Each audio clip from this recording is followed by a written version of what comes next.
welcome back to part 2 of our Conan Prelude to Skulls and Shadows, which is called Brothers of the Sands. Let me just do a quick recap of what happened last time. Last time you were given a task by the Khan Ranveer to find a missing priestess called Fatima. You basically went around the city talking to various individuals, attempting to ascertain the location of Fatima. That was really not found in your first day of exploration. Instead, coming into a slight conflict with Corbra, a gang leader in Beggar's Row, who Adib killed after your ploy worked with him losing his coins in a gambling situation that he was trying to throw the fight, right? So after that incident, it was dark and close to the middle of the night, and you returned back to the Khan's estate, and the next day has come. Any other questions before we get started about what happened, or anything anybody wants to add? I think I'm pretty well set. Welcome back, everybody. Yay! Mm-hmm. All right. Round 2. Round 2 indeed.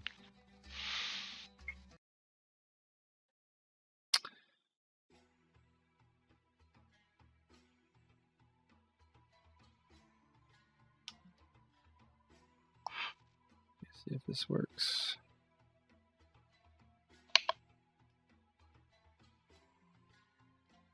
What was the command to center the map? Zypher? Shift and then click on the screen. There we go. There we go. All right, cool. Nice.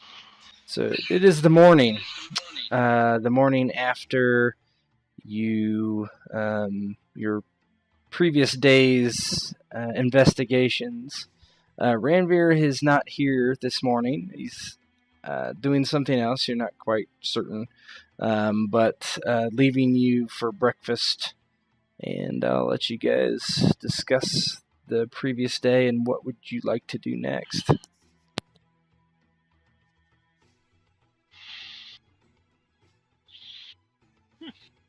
Yasser is kind of chomping down on his leg of lamb. He's kind of happy with what they have found so far, and he looks up to his brothers and he says, "To the oasis then today." I suppose so. Although, do you think we should go check out that merchant first? If he knows anything. You never know. Indeed. We should talk to that man. Aye.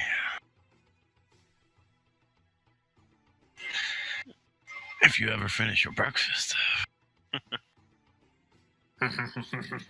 And then kind of when Yasser continues to just chomp down on his leg of lamb. And the oasis. Do you think we should take reinforcements with us? Not sure. Don't know if we'll really need it, but how many did he say there was again? Can't quite remember. I believe he said there was a half dozen at the time. I mean, I think we can take them, don't you? We sure can. But why make it hard when we can make it easy? True. I guess the troops are there for something, aren't they? We can take Dardis's men. Cannon fodder. Vidal nods around a mouthful of lamb.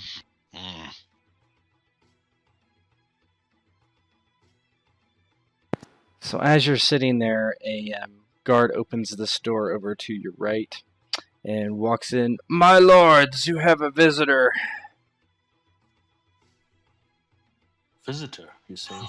Yes, she has come to meet with you directly, she has told me. The brothers she asked for. She is a priestess of Ishtar, I believe. Well then, Deep raises an eyebrow. What are we waiting for? Show her in.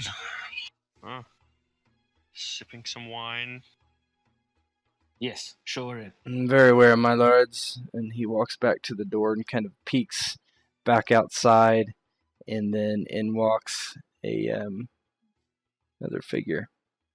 Now, you actually, why don't you guys roll something for me? Let's roll. What do we want to roll? Insight. Difficulty 1. Alrighty.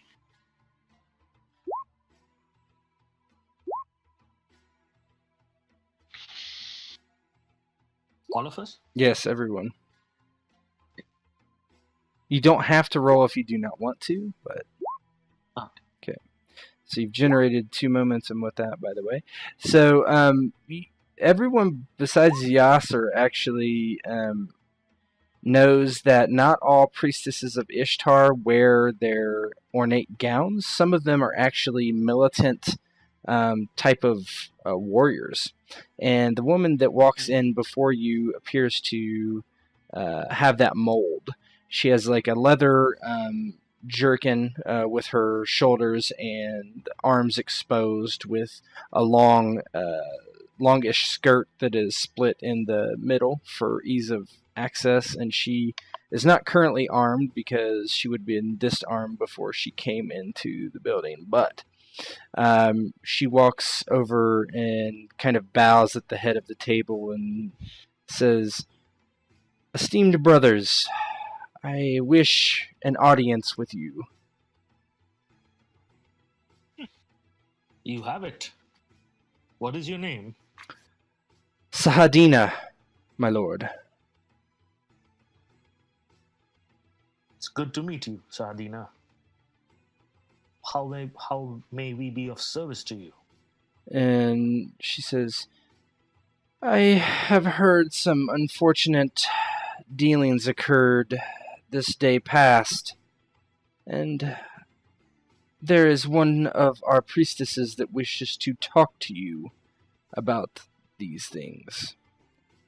My lords, I will tell you straight off that I do not know of what this is. I am simply a messenger." And which priestess are we to meet? Her name is Ariane, my lord. And she would be at the temple, correct? No, she is actually at the blessing, Ishtar's blessing. If you would follow me, I could show you. And she stands back and she's like, "There is no particular rush, though, my lord. Please finish your meal." Very well then. Give us a couple of minutes while we finish up here, and we shall follow you. She nods and she says, "I can wait outside if it is preferred." Yes, please. And do close the door behind you. Of course. And she waits for a few moments for anybody else to say anything, and if you do not say anything, she will depart. And she does. Vidal just sort of squints at her. Yeah, Adib kind of watches curiously and continues eating. Those priestess. Always get better looking every time I see one. I don't think you're wrong there. Most curious that they would want to meet us brothers on this fine day. I wonder if they had something to do with that lout.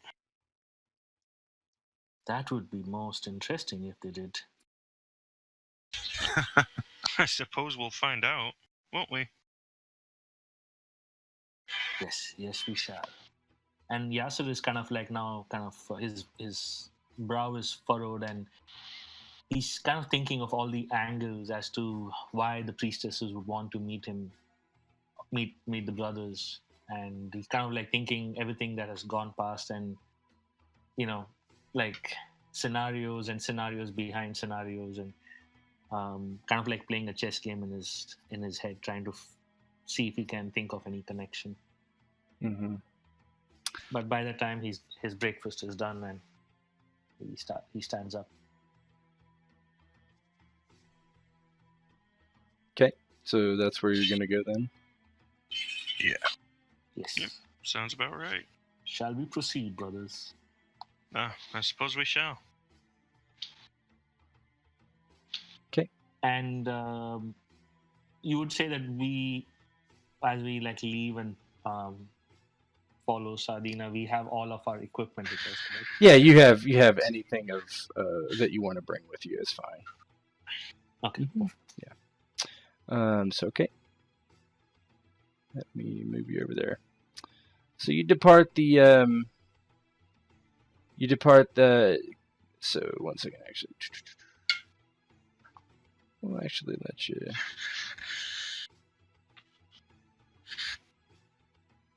head out through the door. You can walk straight through there if you'd like, if you want to see it. And then yep.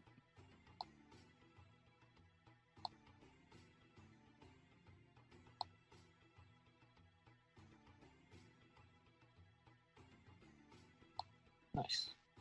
So yeah, you head outside, basically, or downstairs, essentially.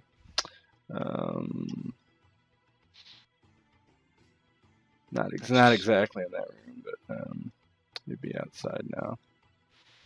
Oh. Yep, sorry. Oh, okay there. I was gonna say I thought I moved it funky. Yeah, I think we're missing someone, but anyway, yeah, you. Yeah, we lost it all. Yeah, I don't know where. I'll grab him. Yeah, I think I just didn't.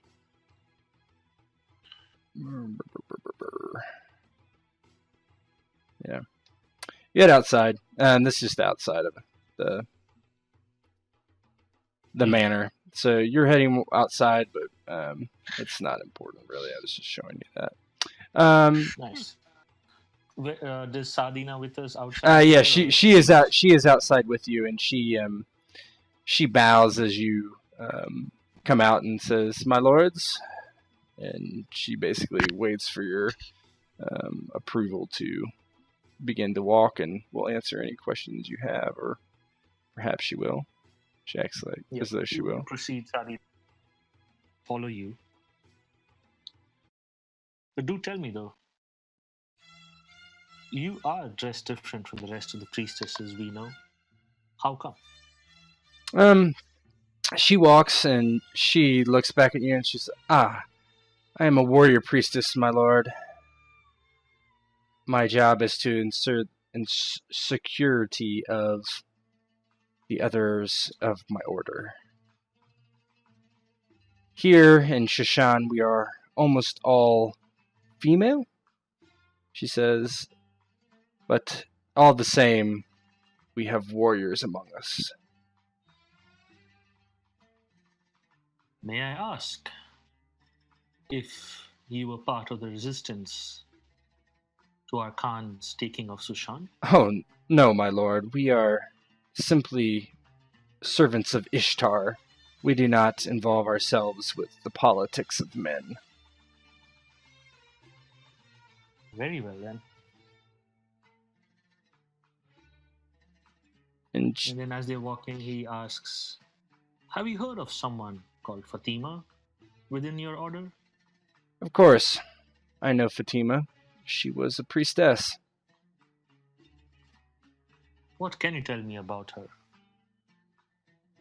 She was a high-ranking priestess here in Shashan, my lord. She was probably second only to Sabine. She had been here many more years than I had. And she kind of shrugs. Other than that, I do not really know what to say. She and Sabine quarreled often, I do know that. But she, unlike I, is not a warrior priestess. Not anymore, at least. She was once, I had heard. She oversaw many of the rites and rituals of our order. Most intriguing. And then they continue to walk in the direction that Sadina is taking them. Yep. eventually you're walking through the town, and she comes to this building that none of you have actually been to before. It's a nice, well-made building, and she's nods to it, and she's like, "The blessing, my lords." And she walks forward and kind of like turns around this corner a bit. Sadina, before we go in, are there any customs that we must follow? No, my lord, just be respectful of the priestesses. These are all the priestesses of pleasure that you'll be seeing inside, or warrior priestesses guarding the area. Pleasure, you say? Yes, master.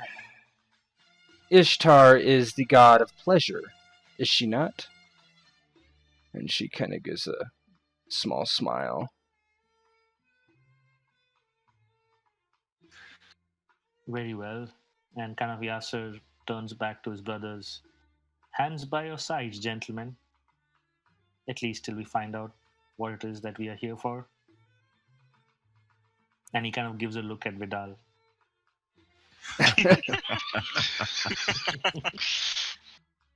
Vidal kind of grins, a lopsided grin, shrugs a bit, follows along after him. And After you, Sadina. she nods and says, "Very well, my lords." And she looks inside and nods and walks on in.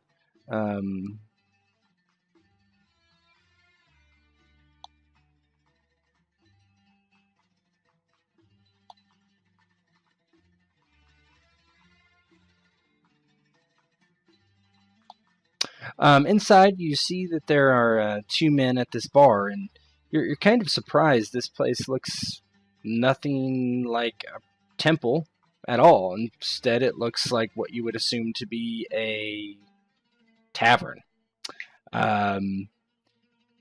There is a woman at the bar with a very pale complexion compared to this area, and then one walking around, basically cleaning the tables and whatnot. And there's two customers at the bar drinking. And Sahadina nods, and she's like, "This is Mistress Wasilia." And she nods to the person tending the bar. She says, "Never mind that. I am to take you up the stairs." And she nods to the stairs to your south and west. The priestess that wishes to speak to you is up there. Good. Indeed. Yasser will nod at Vasilia as they're introduced, but not say anything. Okay. So she walks towards the stairs. You see another woman cleaning nearby as well, to the south of you. She doesn't pay her any mind, but she heads up the stairs.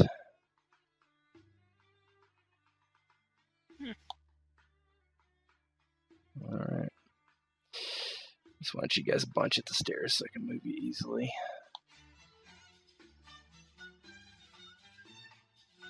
All right.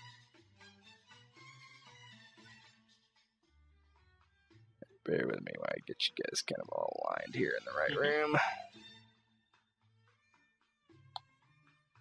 Oh, sorry. Very good. All right. So you're in a hallway behind Sahadina, and she walks up the stairs and takes a right immediately. You see a red-haired woman dressed for battle as well, with a sword on her hip, kind of watching as you approach. And she kind of gives a nod to Sahadina, and she turns and she says, "My lords, the other way. There's a door at the end of the hallway." And she points back kind of towards the other side of you. She kind of just stepped out of your way so you can move in this direction. Very well. Thank you for escorting us till here.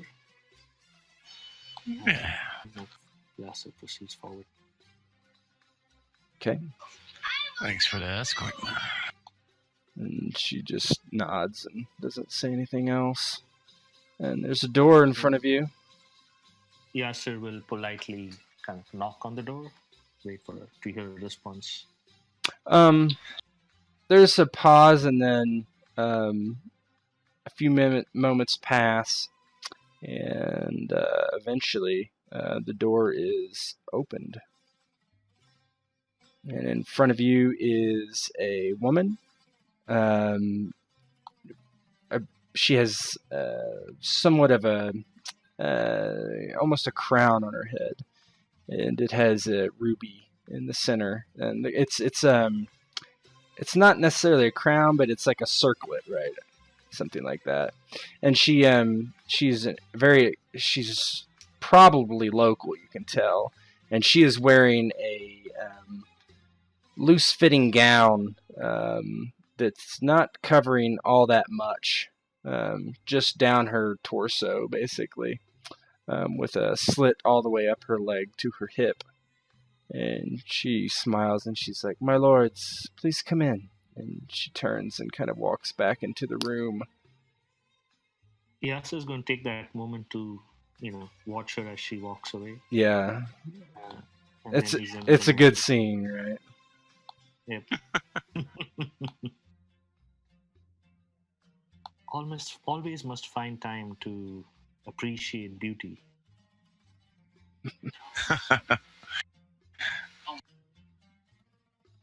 And she kind of sits on the edge of her bed and looks at you, and she nods. And I guess I should explain myself since I've summoned you here. Yes, that would be most helpful at this time. And may I know your name again? Ariane, my lord. Ariane. It does roll off the tongue ever so smoothly. And she smiles and she says, "My lord, you may make a donation to Ishtar if you wish, but I would ask that you wait until this business has concluded." Very well. And she says, "This is a personal matter, I must say, but you had visited Korba yesterday, is that correct?" And Yasser kind of looks at her, looks at his brothers, and go on. Neither denying nor act Right. to what she just said. Korba had been working for me. I had given him some, well, not some, a sizable amount of coin. He said he could double it easily, and I paid him some to do so. But alas, I guess his ruse was foiled.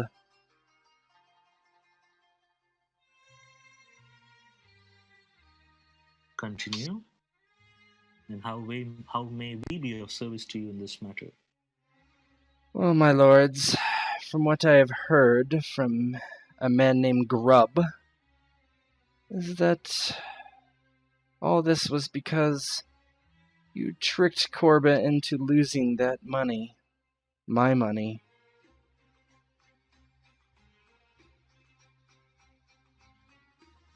And your point is?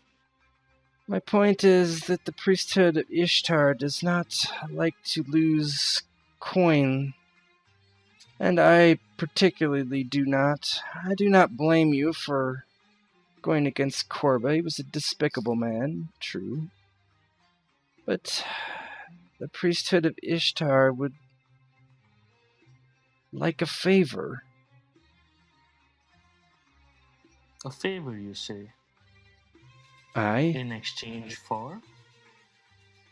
Ishtar's blessing, of course.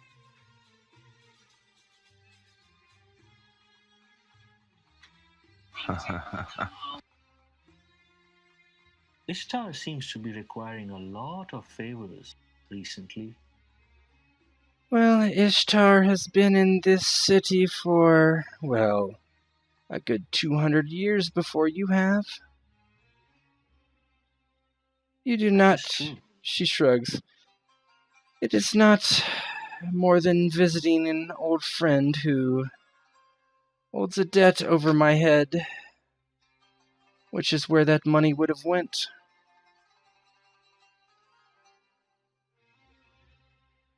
Most intriguing. It is not often I meet someone who gambles money that they don't have. Oh, Then again, the world is full of unique individuals. oh, I had it. Once. And would have had it if, well, someone had not intervened. For what, spite? Spite, information, rubbing oneself the wrong way. There are many reasons why people do what they do. But that is neither here nor there. What is the favor that you require? Go to the man Zeb and have him forgive my debt. Zeb's oddities, it is in the shops district of town.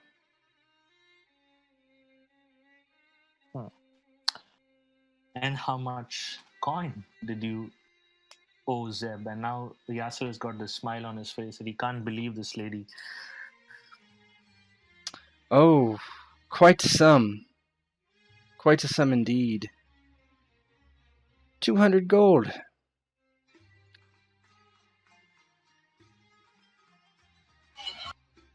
For a moment, Yasser has no words. He's just looking at her as if she's lost her mind. And She says, yeah, she kind of picks up on that and she says, I will say that men agree to tithe to Ishtar in this bed quite often. And she kind of like sits down and uncrosses her legs a bit and hikes up her skirt just a touch. And Yasser is kind of like when he kind of puts everything together and he's like, he no longer finds her attractive in the least. He's like, so if I am understanding this correct, you owe Zeb 200 gold coins and you then gave that 200 gold coins to... What was his name again that you just said? And Yasser is like, he's like, you know, he's still playing it like he doesn't know what she's talking about, but then, you know, can always give out His name is favors. Korba, but I did not give him 200 gold coins. I gave him 100. He was to double my money. I gave him 10 gold coins on the side for his part in it. But he was to wager 100. While I do not know this Korba that you speak of and what he's done with your money, I will try to speak to Zeb on your behalf, though I cannot promise anything. But do tell me this.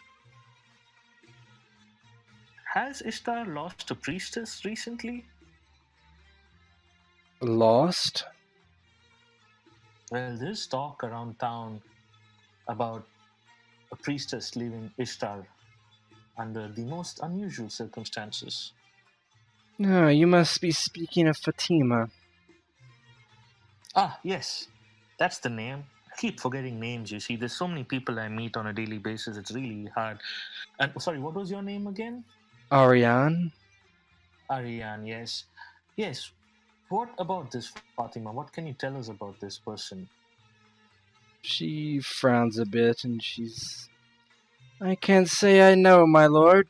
I am only a priestess here in the blessing. And she shrugs. Very well then. I'll see what I can do at Zeb's. No promises though. In the future, do pick wiser men to do your bidding. I will. I think I just have. Haven't I? Well, I have not yet done your bidding, nor have I completed it or even agreed to it. I said I'll see what I can do. See, there you go again. Assumptions can be very, very dangerous in this game. And she smiles and she says, "Yes, you are correct." And she kind of like pulls back and sits further up on the bed and And then Yasser looks at his brothers if anybody's got anything to say. Adib is kind of just looking around, taking it all in. Curious to see what Yasser's going to get us into this time.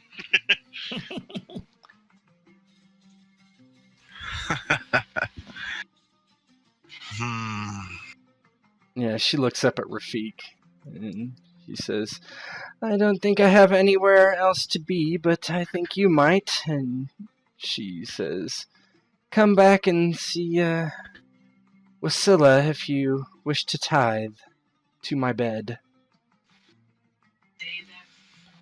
Oh, I have a feeling we should be seeing each other again.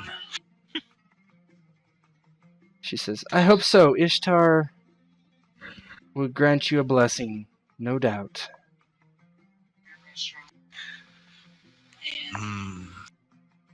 Well, brother, should we go? I don't like keeping my pleasures waiting.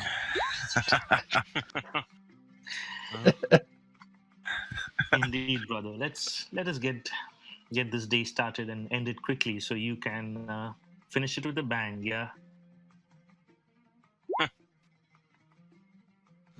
Yes. Best get on. And then Yasser starts moving towards the door. Okay. Rafik's gonna walk out of the room. I'll keep looking at Ariane.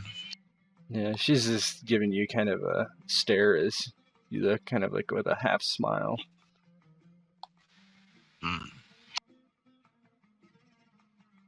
Yeah, Sahadina's kind of standing outside, and she nods and kind of steps back and lets you pass.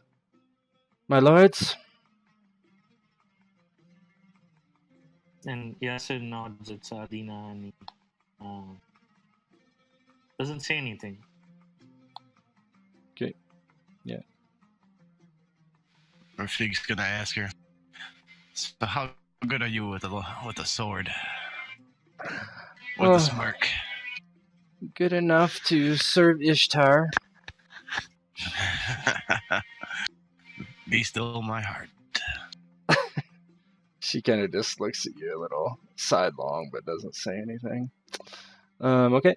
You're moving downstairs. Oops. Okay, just pull right there so I can grab you. I'll end up elsewhere, so let me just grab you. Whoops. This is what I gotta get used to navigating this map. Okay. So you, If you could keep walking. yeah, you're downstairs now. Is there anything you want to do down here before you depart?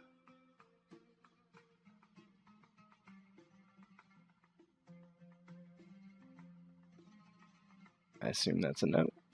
Yep. All right. And then head out. What'd you say, Zephyr? You kind of cut out there. To Zeb's then. Zebs. Yeah.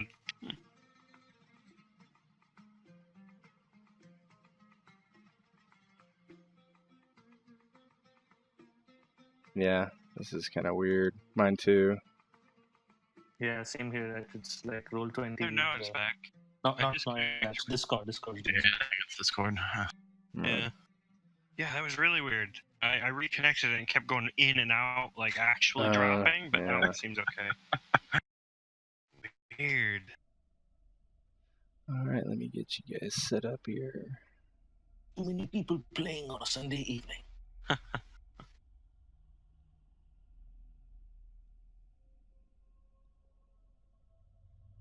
Bear with me 1 second. Get you guys on the map here.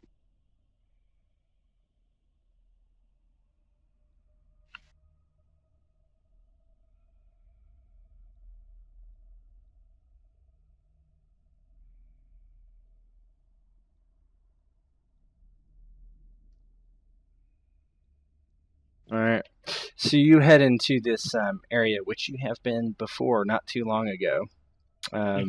You remember that when you took down the man Gerd, you were in this hallway, exactly where you are, actually. And you know that the guard that came out of that door to your south was probably Zeb's guard. Yeah, that very well armored guard. Correct. There's a door here. Does it have any signage on it? Like It says, it has a sign hanging there. It says Zeb's Oddities. Okay, and he tries to open it, assuming that the business is open. Yes, it is open. You open it up, and you see that there's a man in behind a essentially a counter, and then there's a man standing kind of in the corner here, heavily armored. He kind of looks at you, and he kind of like eyes narrow. The troublemakers. And Zeb looks up, and he's like, "Oh, no one's a troublemaker. How may I help you, friends? Welcome to Zeb's Oddities." And you notice... You are Zeb, I presume? Yes, I am Zeb. And he kind of like does this flourish with his hand. And there's a great deal of strange things on the counters. And in the corner there are equally odd things, such as porcelain items, vials of liquids, powders, ornate carvings of different sculptures, etc. How can I help you? And Yasser kind of goes into his, full buttery mode, and he's like, "It's a pleasure to meet you, Zeb. We are the brothers, Ranveer's Lions, as some people call us. We've not had the pleasure of visiting your magnificent shop before, and we thought we'd take some time today to do so." Of course. What would you be interested in? Vials of... well, I am sure you not need them, but manhood? It will even raise the oldest man, if you know my meaning. And then he smiles, and then kind of like... Or perhaps sculptures from the Black Kingdoms. The savages themselves carved them out of ornate rock and gemstones. And he kind of like shows another one and kind of like he'll go on the spiel about all this different stuff he has. And Yasser says, No, Zeb. Not oddities like these. Oddities as in information. Odd information. A man like you surely must know a lot around here for the magnificent trade that you do ply in Sushan.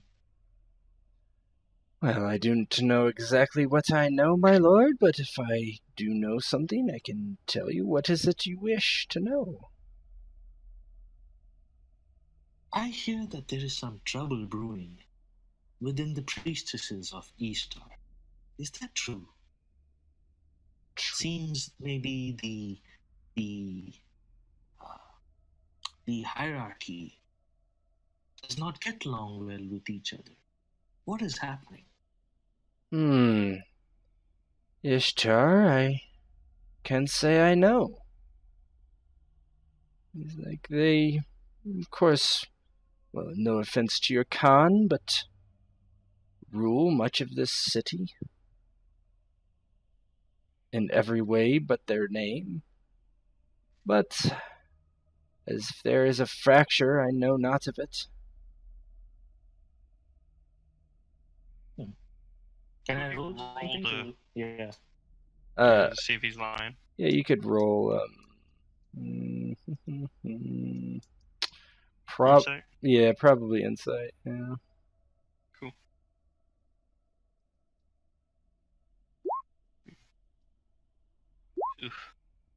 Oof. One was a complication. Gotta love complications. Anybody else want to roll? You don't have to. If you could be kind of not even listening to the conversation, is kind of on the guard a little bit slightly. So I'll take a doom for that complication. Zeb looks kind of sidelong and says, he's talking about not really knowing, and it may be true, but probably he knows more than he's letting on. Okay. Come now, Zeb. Surely a man of your stature and contacts and trade must know more. Is there something you're asking specifically, my lord? He's like, all I know is one of the priestesses left the priesthood. A woman named Fatima. Common? No, it's not common at all. Huh. That is odd for a priestess to leave like that. What do you know of this Fatima? Oh, I know. I knew her when she was a bed priestess. And then she became a warrior priestess and then a full priestess. But I could not say she ever made herself known to me, if you know what I mean. Of the flesh, perhaps. An idle chat, yes. But her true intentions or heart, no. What would you like to know of her?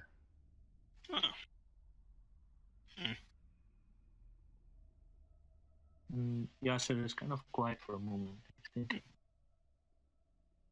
Deeb kind of speaks up a bit. I suppose you might as well start with her false intentions then, if you can't tell the true ones. Well, her false intentions, yes. Well, I couldn't say what those are either. Perhaps she did have other business besides the priesthood, as many of them do. Oh. Like what? Do many of the priests take up side work? Many do, yes. Ishtar is only so powerful by itself. But each priest that I know has some other sort of connection into other dealings. It helps them keep their hands in many things. My lords, I would ask that you do not bring this conversation up to any of them. I value my business here. Oh, no, Zeb.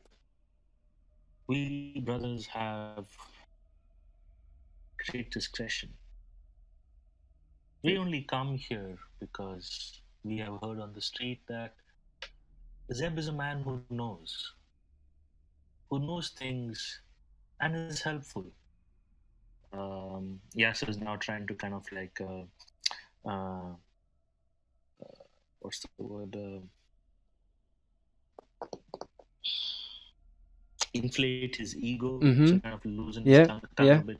Mm-hmm. And they said anyone who'd know anything about the priestesses and these strange dealings, Zeb would be the one to go.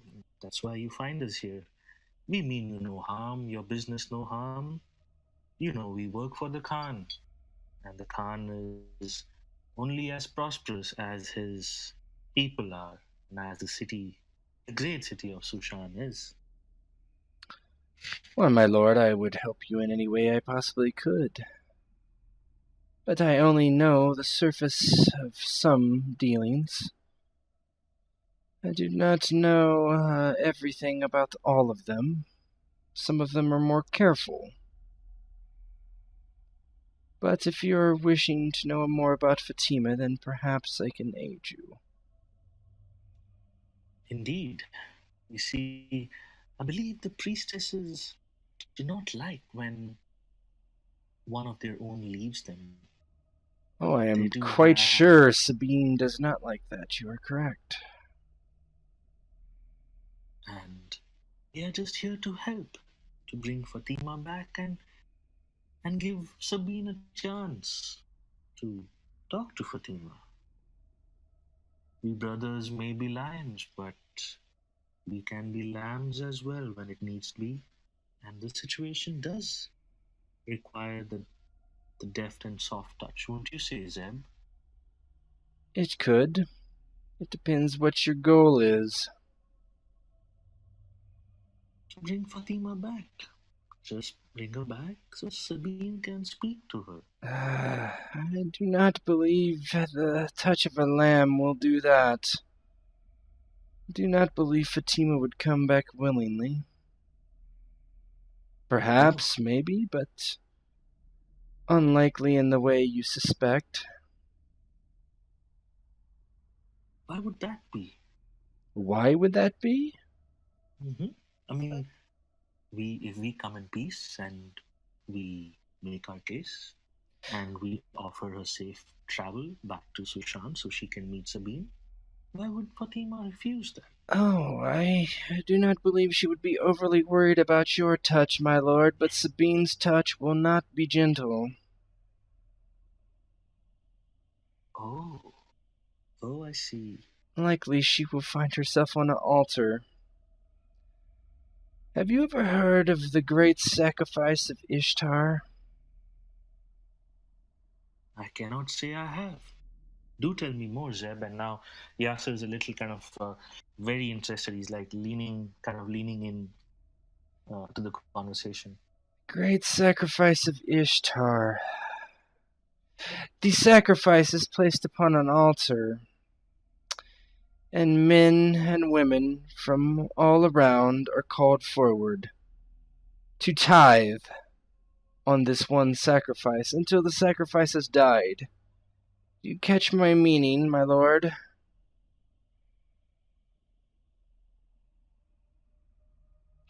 And for a moment, Yasser is no words. He just imagines that what it's gonna look like. I have never seen it personally, thankfully, but yes, all of Beggar's Roll would come out, I think.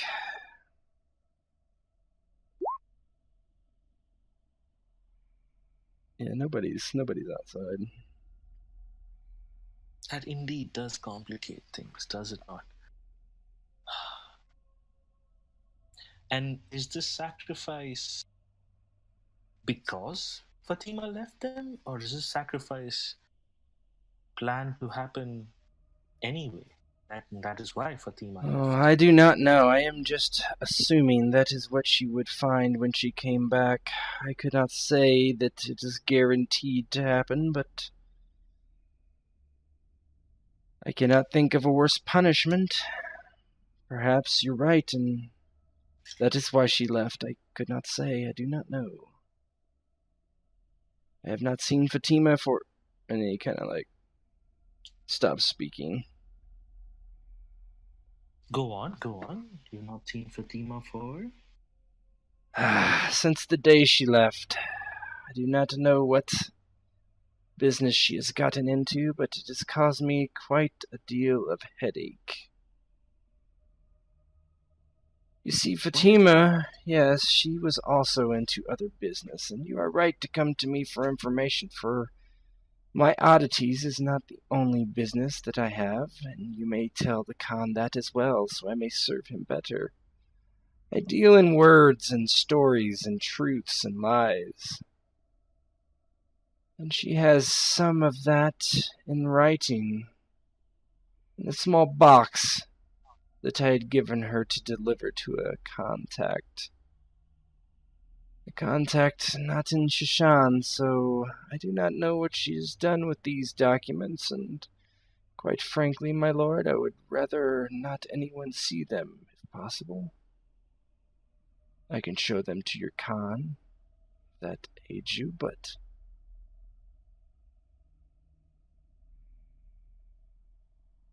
Do these documents imperil the Khan's rule over the city, Zeb? Impair, my lord? Imperil. Oh, imperil. I do not think they imperil him necessarily, but there's information that probably would not wish to get out for the Khan and for others. Did you know the Khan perhaps has a son? That is what I have seen in the written word. Do you know the Khan might have a brother? That too. That could complicate things, I think. Either way, my lord, I don't think those documents should be seen by others. And you say Sabine has these documents? Oh no, my lord, Fatima. Sorry, Fatima. Yeah, yes. And you wish these documents to be either delivered to whoever they're supposed to be delivered or destroyed, Zeb? Oh, at this point, I would rather them just come back here, and then I'll find out what needs to happen, depending on what Fatima is up to.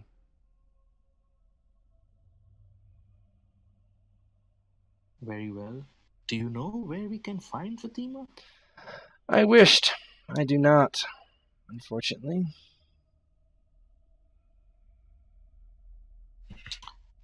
One last question, Zeb, and I believe my brother has been most intrigued by your guard over there. Do tell us, that strange armor that he wears, where does it come from? Zeb looks over to the guard, and the guard looks back, and he's like, I am from Aquilonia. I'm a knight. Or was. And Zeb looks back to you. Yes, he is a foreigner, clearly. Looks impressive, though, doesn't he? He does, Zeb. And he is protection for your shop? Of course. Or anything else I need him to do? Well, that is a righteous task. Sir Knight. He's just looking at you. Kind of thinks about it for a minute. Zeb, what would you say if this gentleman were to accompany us on our journey to find Fatima? He kind of looks over towards Bales and then back to you, and he's like, I do not know, my lord. He is protection here. I would be quite unprotected in this shop, and I know that you know that after the fighting, that things are all safe here. You can roll persuade. Mm-hmm. And Yasser will say before he rolls the role play part of it, he says, but we are in a way doing your bidding too, Zeb, aren't we? For if we do find Fatima, I will try and find your box for you and bring your documents back. You say his name is Bayless? Sorry, I'm terrible with names. Yours is the easiest I can remember. Sir Bales, the knight says. My apologies, Sir Bales. And his demeanor exudes someone of trustworthiness. He will ensure that we do nothing underhanded with your box and documents. and then roll my persuade. How many? If you click on status, you will see. Status, yes. Hold on. 3 momentum. I'm going to use 1. Okay. Is it 1 per die, or is it like 1, 2, 3? It's 1 per die. So if you use 2, you would roll 4d20. Yeah, I'm going to use 2 then and roll 4d. Okay. Ooh, So yes. that's 3 plus 2 momentum. Or actually 1. 5. 5 what? Oh, 2 of them. sorry, Oh, four. I see. Two of Yeah, them, so 2 four. 2 of Two them of more. them. Oh, I see. Yeah. Nice. Okay. So that was a difficulty of 2, so you get 2 momentum. So he says, yes, I don't see the harm in it. Bales is likely bored standing around here lately. And he nods. You have that right. I wouldn't mind getting out on the road. I hope it's out of this damn city. I can barely move here. He kind of clunks forward a bit. So Bales, I assure you, by the end of the day, you will be out of the city, and you will have an opportunity to stretch those arms and legs of yours and use that armor of yours to great deeds indeed. Well, I wouldn't mind blooding my blade. Well, while I hope it doesn't come to that, one must always be ready for any eventuality. So I am most honored to have you with us. Very well, my lord. I would follow you as I would Zeb. And Zeb nods. Yes, bring it back to me, if at all possible. It will benefit the Khan. I have no reason not to show him any of this. And to join his employ, of course. Indeed, Zeb, indeed. Can you explain to me what this box looks like, so that when I do find it, I know that I'm looking at the right one? Oh, it is small, and he looks around kind of at similar... There's kind of a box, and he reaches over, and he kind of opens it. And it's a small powder box. It's like probably the size of your palm, and he kind of opens it. He's like, everything is folded up in here. There's a false bottom, even, for the more important documents. Indeed. And Yasser kind of bows and he says, we'll do what we can, Zeb. And Sir Bale will be back at your shop by the end of the day. By the end of the day. Very well. Hopefully. Is that correct? Like the Oasis is probably... It probably will take you longer than a day to go there and get back. Yeah. But I don't want to okay, fine. But still, I would say end of the day, not to kind of give Zeb any worry about it. So. Yeah, that's fine. It will take, it takes 4 days to get to the Oasis. I just looked. Okay, cool. That's fine, though. It's all good. Yeah. So with that, Yasser looks at his brothers and says, Vidal, would you like that potion he was talking about? Something about raising the dead? And Vidal just guffaws at that. Ha ha ha ha ha! I know Adib doesn't need it. Mm. It's practically unsheathed all the time. Deep smirks. And I know Rafiq definitely doesn't need it. That thing's a monster. An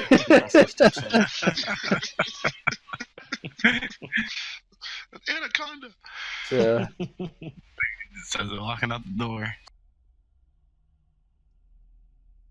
All right. So what are you going to do next? Would we have access to camels? I'm assuming that. Yep, you would have access to you have coursers as well. Okay. Basically sleek Arabian type horses as well. Oh, I mean, nice. you are very wealthy and well off people, right? Oh, okay, cool. Yeah, just not sure how well. Yeah. Okay, No, so it's all good. If we would know that the journey would be It easily made with the coursers. Yep, it will cut your time in half. Wicked. Okay. But the coursers can withstand the desert heat and. Oh yes, yes. You know. They're specifically bred for this area, right? Okay. Um, Now, does Bales have something that carries him in his armor, or should we find him a mount as well? You would probably have to supply them out to him. You could And you Yasser could kind of- easily get a courser for him. It's not a problem. You can get any kind of gear you need. so we kind of start heading towards the stables, and Yasser takes a moment to talk to Sir Bales, and he says, Sir Bale, would it be possible for you to travel with us with the armor in tow? What I mean to say is, I would not wish to burden the coursers too much with your armor. We can always have a second horse follow us with your armor. I'm unsure how heavy it is. Yes, I mean, I always prefer not to travel with my armor unless we're expecting trouble. You have I am expecting trouble. Let me tell you that, to be quite honest. Well, I don't know about you, my lord, but it takes me a significant amount of time to get into this. Especially on my own. And he kind of, frowns. I haven't had a squire in some years. But, if you think it would help, I do not really envy myself on horse in this, sweating my balls off the entire way. I would say we can even get you a squire. Maybe a squire, slave squire. But we can get you someone to help you with your armor, and I'm pretty sure Rafiq would like to see that armor as well, if you wouldn't mind. Very well. But to the squire, he's like, "Wah! Squires must be trained. I don't need any damn slave to help me get into my armor. They would probably just slow me down. At this point, if you wish to get me a squire when I come back, fine. They will need, well, squires need upkeep, my lord, so if you're willing to pay for one, but I don't know what good it's going to do me as a guard in Zeb's shop. Don't need a squire for that." Well, Sir Bales, the day is young, and we don't know what adventure lies ahead of us, but I can say this, by joining us, you are serving the Khan, and the Khan always looks upon those kindly who have served him and will continue to serve him. He just simply nods. Cool. So I guess the idea is to take 5, 6 horses. The last horse kind of. Yeah, it'd be taking some his sort of armor. pack. Some sort of pack. Yeah. Mm-hmm. Yeah. Well, when we get to the stables, the normally quiet Vidal, in his element, starts giving orders to the stableman and prepare the mounts, sends one of the boys for food and water. Yep. Yeah, so all the help around the stables run around basically to get everything you need. And then whenever you're and ready. At this point, Yasser takes a back seat because this is not his forte, as he allows his brothers to do all the planning for the trip. Mm-hmm. So yeah, within short order, you guys are pretty much ready to go. Sweet. And so when you head towards out of the city, you head east, and this was actually I'll just wheel you over here. That's where I should put you. This is actually where a lot of the fighting happened previously. This token saying heroes is you. Nice. So to find that you have general idea where this oasis is, which it is up here. But the easiest way is to follow the road, and you get the most out of your mounts doing that, right? Following the road and then going straight north. If you wish, now you can take a path straight across if you want, by the crow flies, but in these areas it's easy to get lost doing such a thing. Can you ping that area again where the OS is supposed to be? Oh, sorry. It's right. Why is it not being? Oh, I'm sorry. I'm in there wrong. Ah, okay. Yeah, it's that up there. Yeah, we will. They call it an oasis, but it's almost like a lake, a desert see. lake. And Yasser turns to his brother Vidal and says, "Vidal, this is your forte. How should we travel to this place?"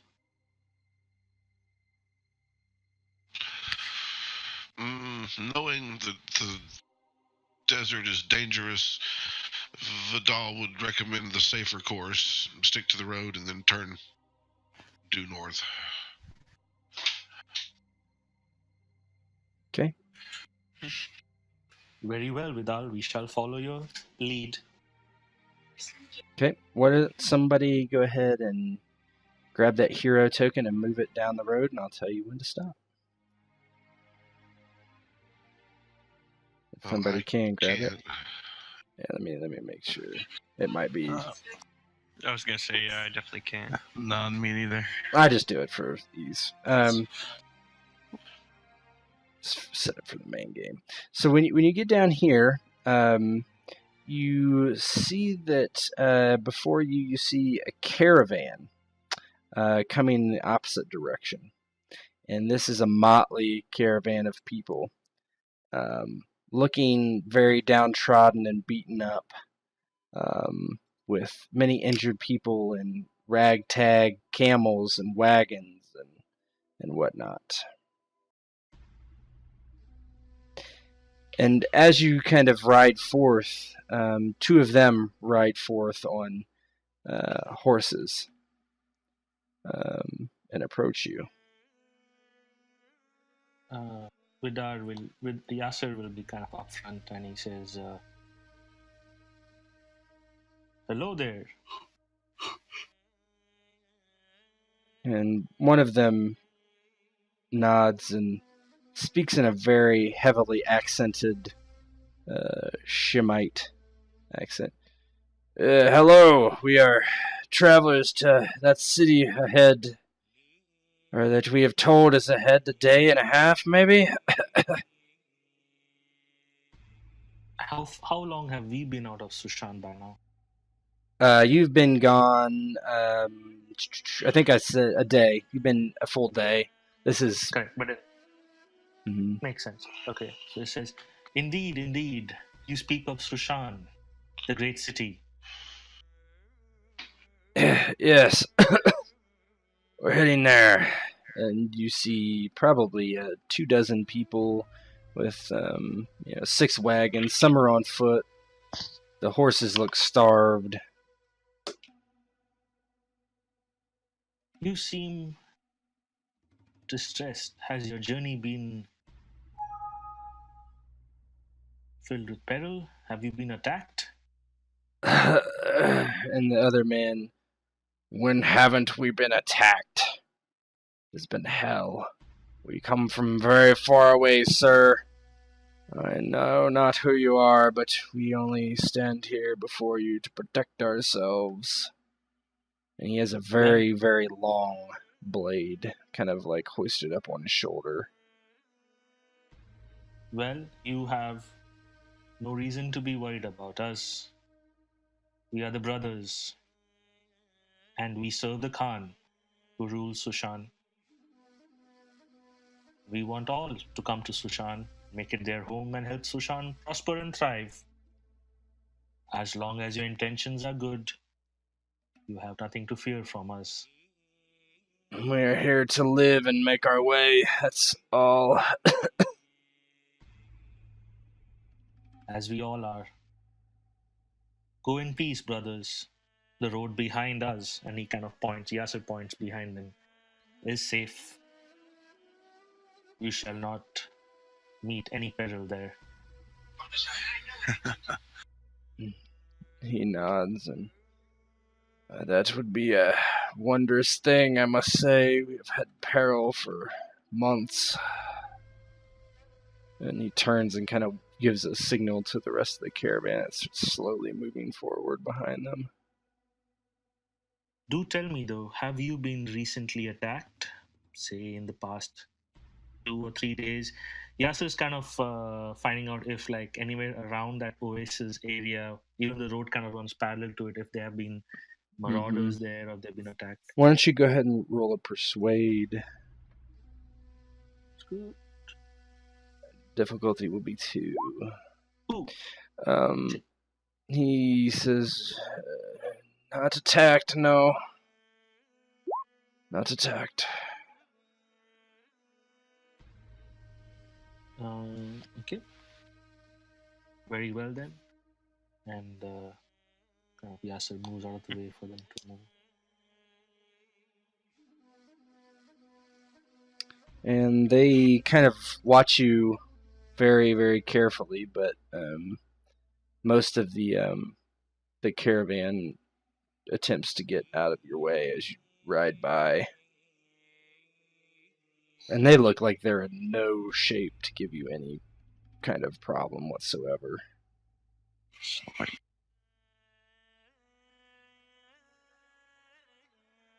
And then we continue. Yasser looks to his brothers.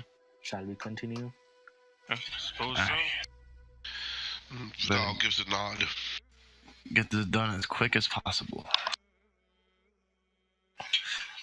I got places to be next. I got people to do and places to see. So you're right about there, and you're just gonna head straight up there then. That's what I'm assuming. So, okay, yeah. It'll take you another day and a half to get there. That's what Vidal assumes. Okay. Yeah, when we are about half a day's ride away that night, that's when we'll, spend some time planning, reconnoitering. Mm-hmm. So, we're getting towards dusk, and you notice the winds are really starting to pick up. And you're kind of out in the open currently. Well, we will immediately look for some sort of shelter. Why don't you roll survival difficulty 2? Nice. There's full momentum. Yeah, I suppose we'll use one of those. How many would you like to use? I think 1. Okay. Oh, and it won't let me roll because You don't have a token. Let me get it. Well, here, I'll just roll. No, I get it, because this would just be easiest. You now have a token. Alright.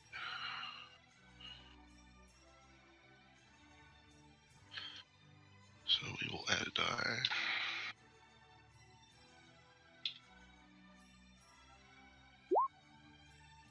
Alright, so, well, nice roll. So that is 4 successes. So it's supposed to... So you get 2 momentum back. Alright. 5, isn't it? 5, actually. I think even the Yeah, I was 13 gonna is say, a Oh, because, yep, you're right. Thunder as well. You're right. That is correct. 1 second. Alright. Man, wicked. One hell of a roll. Made it back and then some. So you find this, basically this small, like, hill, essentially. And you can tell the hill is, it's like it almost has a cliff face. It's so steep. And so on the other side, you can kind of get behind it, where the wind is really picking up. Give me 2 seconds.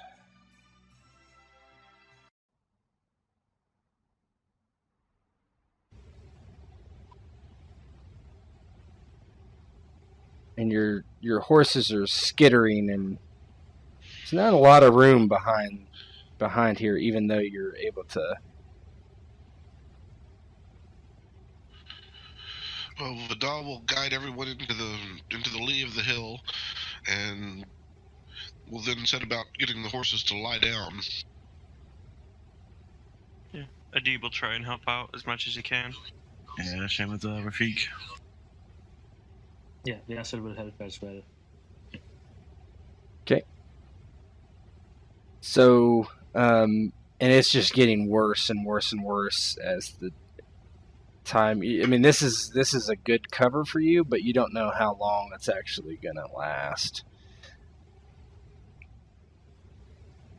Yeah, so at this point, what Yasser is going to do is like once the horses are kind of lying down with everybody's help, he's going to, it's like a, how do you say, it's just like these large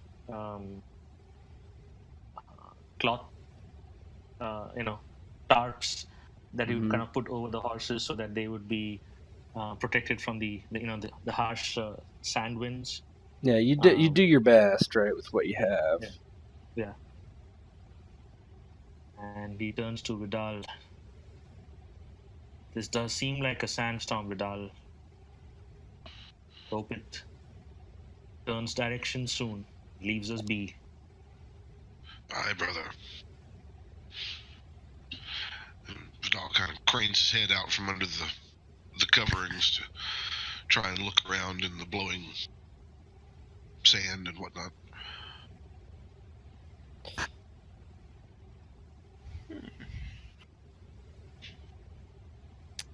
Anything else you want to try to do?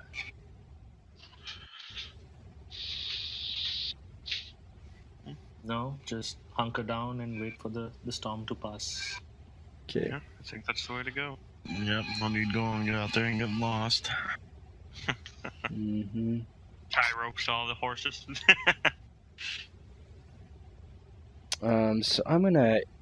So what I'm gonna do is I'm gonna perform a hazard with Doom. Okay.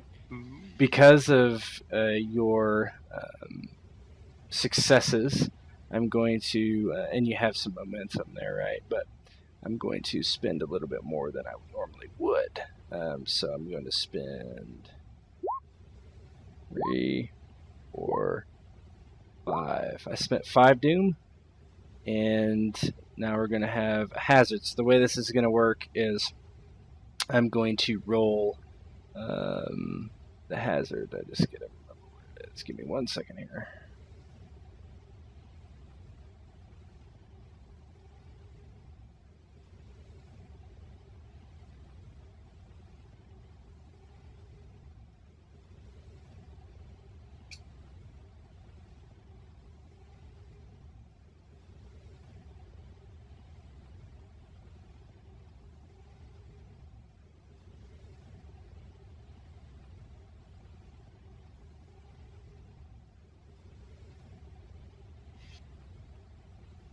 Sorry, guys, bear with me. No problem.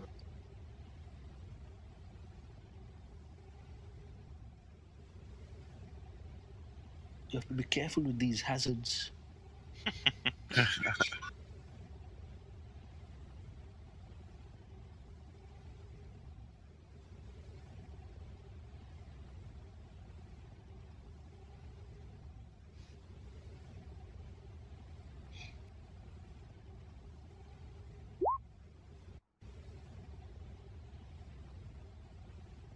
Okay. I would like everybody to roll survival, except Vidal. Alrighty. Survive. What's the difficulty?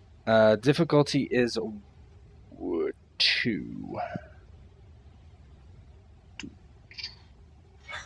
You may use momentum as you want. Right? Yep. Yeah, I think I'm going to use one of them. Nah, I already rolled. Survival. Shit. I'm gonna use 2 momentum. So 4 dice. Whew. Okay. Alright. So momentum should be now at 3. Mm-hmm. Well, I added your momentum should be now at 3. Okay. Yes. All right, it is at 3. Okay. So for those that I took Doom for the complication. For those that failed, I'm going to roll something for you.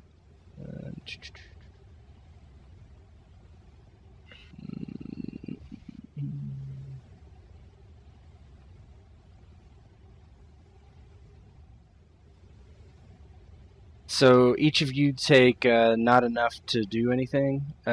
So that is for those who passed. Okay, for those who failed.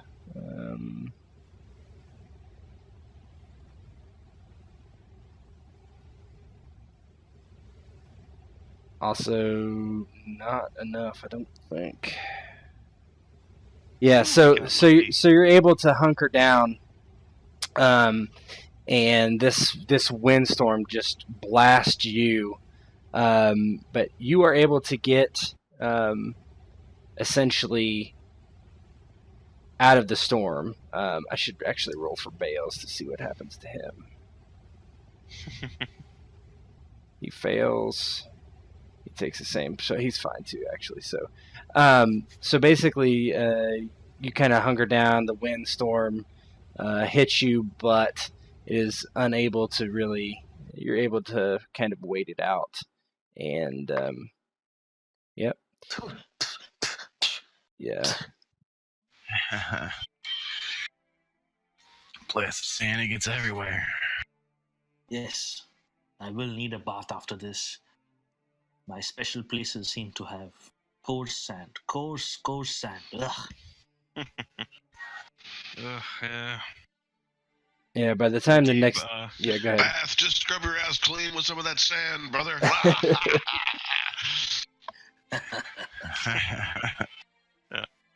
Adib is like dumping in his boots and stuff and his clothes and quite displeased with it, of course. Yeah, and you were lucky that even your horses were not really affected. The next night, you're probably where you have a few hours travel away from the oasis on a horse, and you get to determine what would you like to do. So that evening, Yasser will look to his brothers and ask them, what do we do next? Well, I suppose we could go in for a surprise attack. Let's get a little closer first. Maybe we can see something. Help us. Scout, get an idea of what's going on. Yes. Better safe than sorry, I suppose. Mechanically, who, apart from Vidal, who else is the next stealthiest person? Well, Vidal mechanically isn't very stealthy. Oh shit! He's great at survival, but not so much at stealth. Yeah, I don't think Rafika is at all. Adib's not really good or bad. He's got a 10 in agility, but nothing in stealth, so it's like basically 50-50. Well, I guess I'm the stealthy one, then I've got at least 1 in stealth. I got a 1 in survival at least. Nice. Yasser looks to Vidal and he says, Vidal, you think you could ride ahead of us, see what you make of this encampment, see if you see Fatima there or the people who protect her? Well, Vidal would think that it would be harder to stealth the horse. Fair point. And so if he's going to try it, he'll go it on foot and see.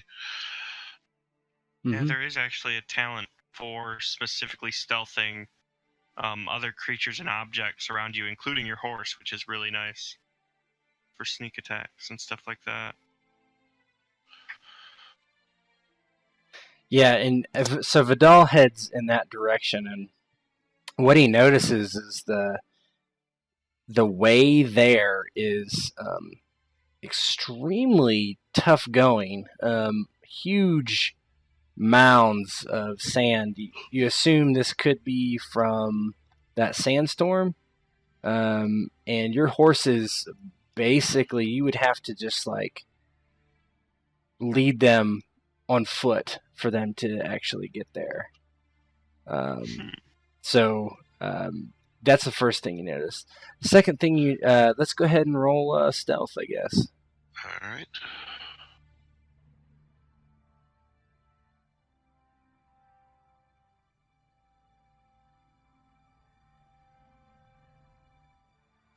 Not so much.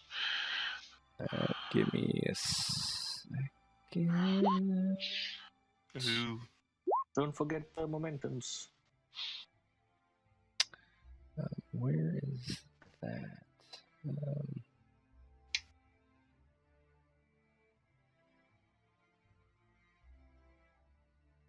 Oh, there it is. Okay.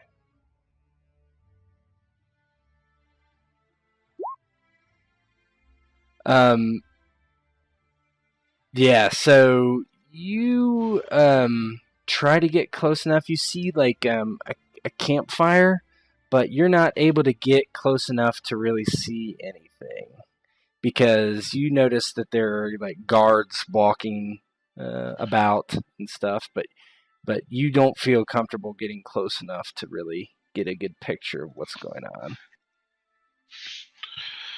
All right, then he will turn back and report to his brothers.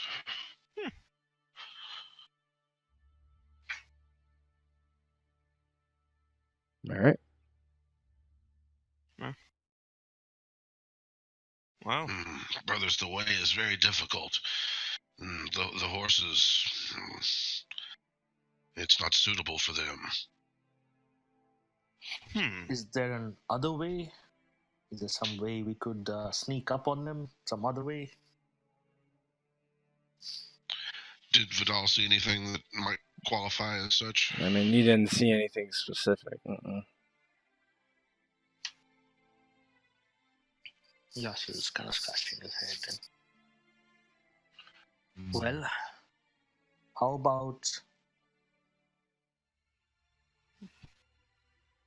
I go in and I try to talk to the lady, and you guys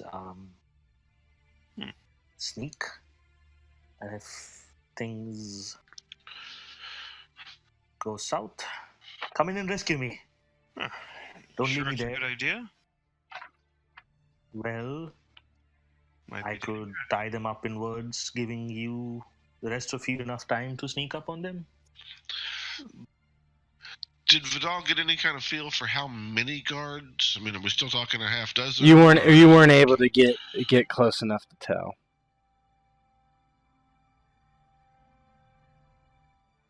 And then Yasser looks at his brothers and he says, while Ishtar and its priestesses are important to Sushan and Ranveer, our Khan, I do not feel obliged to take someone to a gruesome end.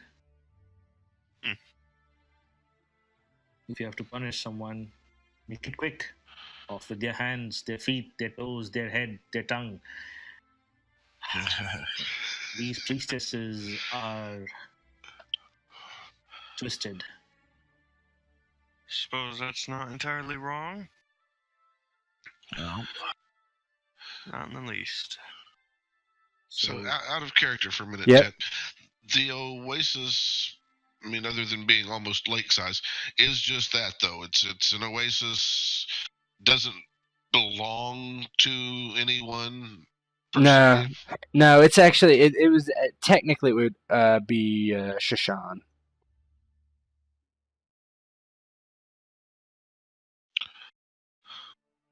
It's the closest city-state. There's no other city-states close enough to really have any sort of say in it. Well, then if we were just travelers that knew of this oasis, riding into it wouldn't be anything out of the ordinary. Probably not, no. So let's just ride into it then. Suppose so. Well, we just suck at sneaking, and I'd hate for Yasser to be there alone and it all goes south. Good idea. Although it does bring up the question of how good we are at lying. I think Gasser might be pretty decent at that. Right, I think Yoss is probably better at lying than I am at sneaking, so... Fair enough.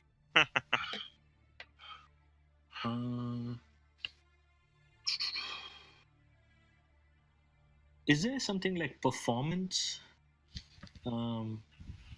So mechanically speaking, Yasser would like to take some time before we head in to make it look like all of us were caught unaware in that sandstorm that just passed, and seem like wary travelers, right? Kind of give off that vibe of that we pose no threat. Well, let's get Bales into his armor and then cover him up with a robe or something. Yeah, something like that, but also make us look very ragged also. Okay, I'll let you do that for a momentum. Yes. Or you can give me a doom. You tell me which. What do you guys think about that? At least seem non-confrontational as we kind of ride up and look. Right. No, I think we want to look like we really need some water. We're probably not half wrong, really. Yeah. Yeah, I mean, out here you always do need water, and then some. Yeah, we'll use a momentum, not give you more doom. Okay. Sneaky GM. Just asked. Okay.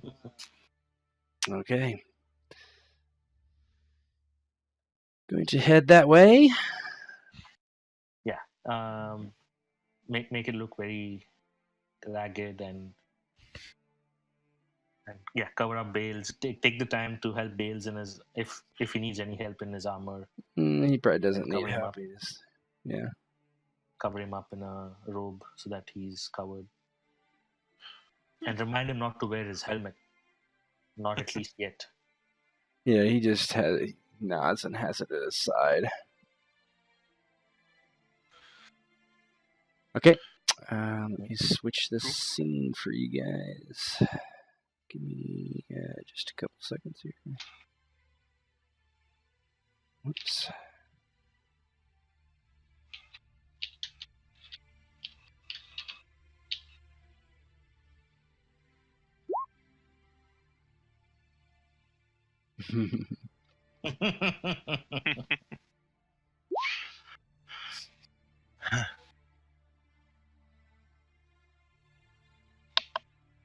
Ouch. Bars hurt.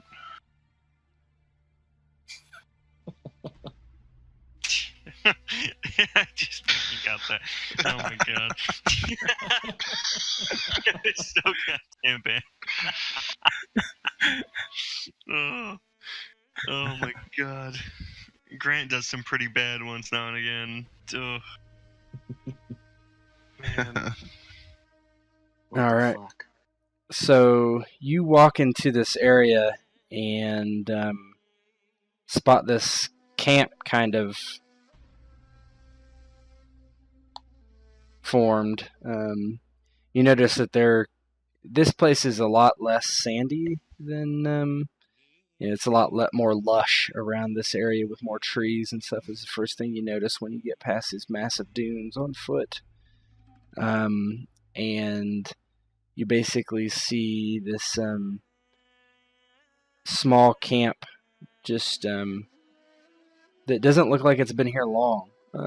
There's a couple fire pits, etc., and you see various people just sitting around. What are you going to do? There are a few dogs that are pinned up to these poles. So they're dogs, large dogs. Okay. Yasser kind of makes sure that he's away from the dogs, and he will walk up very humbly. What is this terrain feature? Yeah. Just a small hill, like nothing important. You could get cover behind it if that's what you're thinking, yeah. Hello there. And as you speak, various people kind of like jump out and kind of approach you immediately. I think I was supposed to be there, sorry. Who goes there? We are but weary travelers looking for some water. We were caught unaware in that sandstorm. And there's a masked woman that walks up, and she has a Shemite bow in her hand. Is that a fact? And she looks over you, and do not look that worse for wear. Well, we do feel worse for wear. All we need is some water and some place to rest. We were unaware your camp was set up here. But nonetheless, we do not wish to disturb you. Then don't. And she points kind of down the coast of the small lake and says, there's plenty of coastline for everyone. And she just kind of points to her right. So shall it be. We shall move there. And thank you for not being hasty in your decision. He kind of looks at the guards. He starts moving.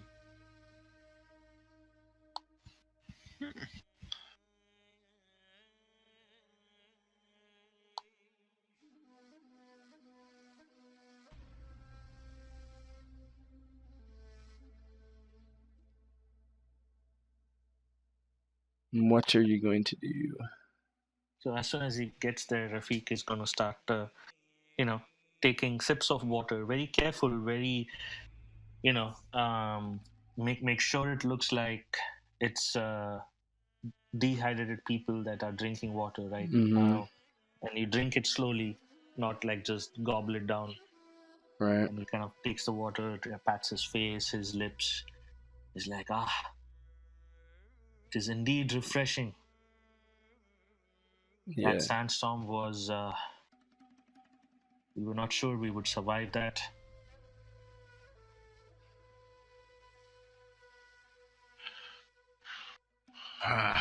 It tastes like heaven. Yeah, they're just eyeing you through the brush there, but not saying anything. Yeah, and then we kind of take the moment to just like relax and then just look around. Just with our eyes kind of reconnoiter and see if there's anybody else, if anything else seems amiss. From this vantage, you can't really see anything that looks any different than what you see here.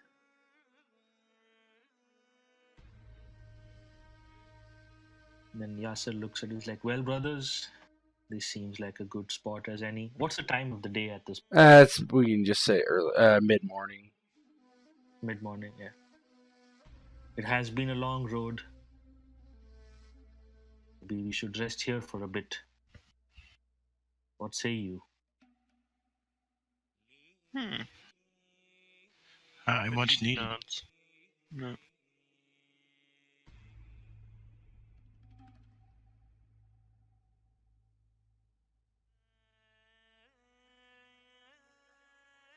And then Yasser starts like taking his horse and starts like giving it a slight, like, using the water to like rub the sand off its coat, and, just seem very relaxed and taking his time with all the duties in no hurry whatsoever. Eventually, you notice that coming through the brush and standing there is two individuals. One is a masked, what is clearly fit woman, and she says, what are your names? Where did you come from? Well, we are but weary travelers on our way to Sushan. There seems to be trade up there. Perhaps. There's always. Have you heard something different? There was war. That's just what the last I've heard. Where there is war, there is spoils to be bought and sold. Indeed. And she kind of looks at Rafik and then back to Yasser. How long do you suppose you'll be here? Maybe a couple of days. It has been a long and tiring road. And a chance to rest by such a wonderful lake, see water again after days in the desert. You have no idea what it means to see water again. Truly. Very well. You may use our camp. We'll be moving on. I hope our presence here has not led you to abandon your camp. That was not our wish. My name is Talib, by the way. Why don't you It's go customary to introduce ourselves, and he kind of walks a little forward and bows very low. Yeah, the guard, instinctively kind of steps in front of her, and she says, I am Fatima.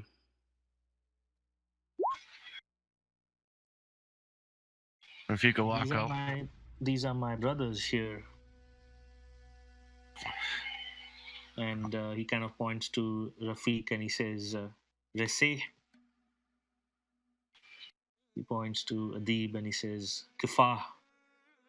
And he points to Vidal and he says, Ladif.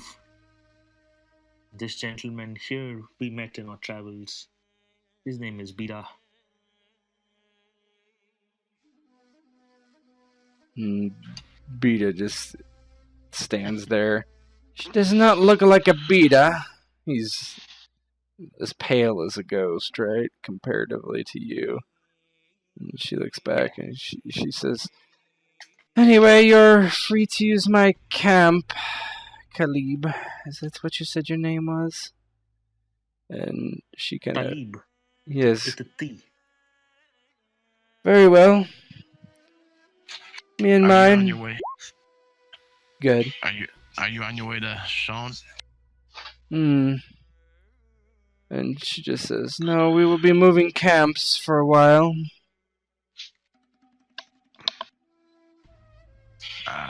My friends do not care for company. You'll forgive them, I hope. Forgive me if I seem intrusive, but you seem to have a lot of guards protecting you. Are you someone important? So that we may courtesy appropriately. Are you a queen? Princess? She laughs and she says, no, I am a priestess. A priestess of Ishtar. That is all. Do not ask to tithe. I am not interested in it currently. Oh. And kind of Yasser puts his hand up. No, that is not our intention.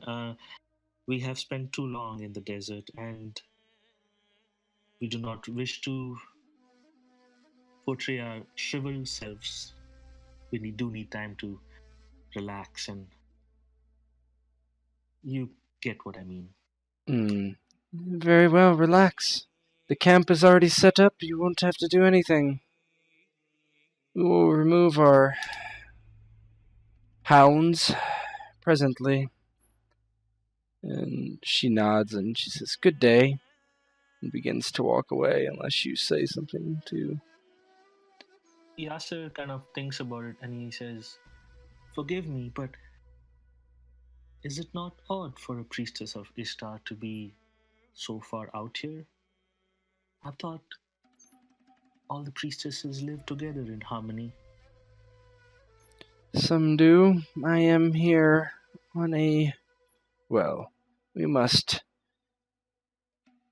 preach to the masses, those that aren't in Shashan. If you wish a sermon, I could give you one.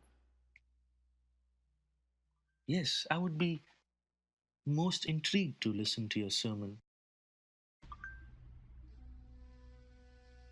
For I have a very inquisitive mind, and I wish to know all that is to know about Sushan and its surrounding places and its people. Are you from Sushan yourself? I am not originally from Shushan, no. I am from Shim, though. Western Shim. But that is not important. Let me tell you of Ishtar. Ishtar is a goddess of love and beauty, but it has been perverted over the years for nothing more than whores. Whorehouses of Ishtar everywhere. All they wish is gold and to buy political favors. But know the truth of Ishtar. Ishtar is love. Ishtar is beauty. The arts, the wind, the sea, anything. You can see it in anything. The stars. Do not give in to the pleasure. Do not give in to the pleasure of flesh. That is not what Ishtar is.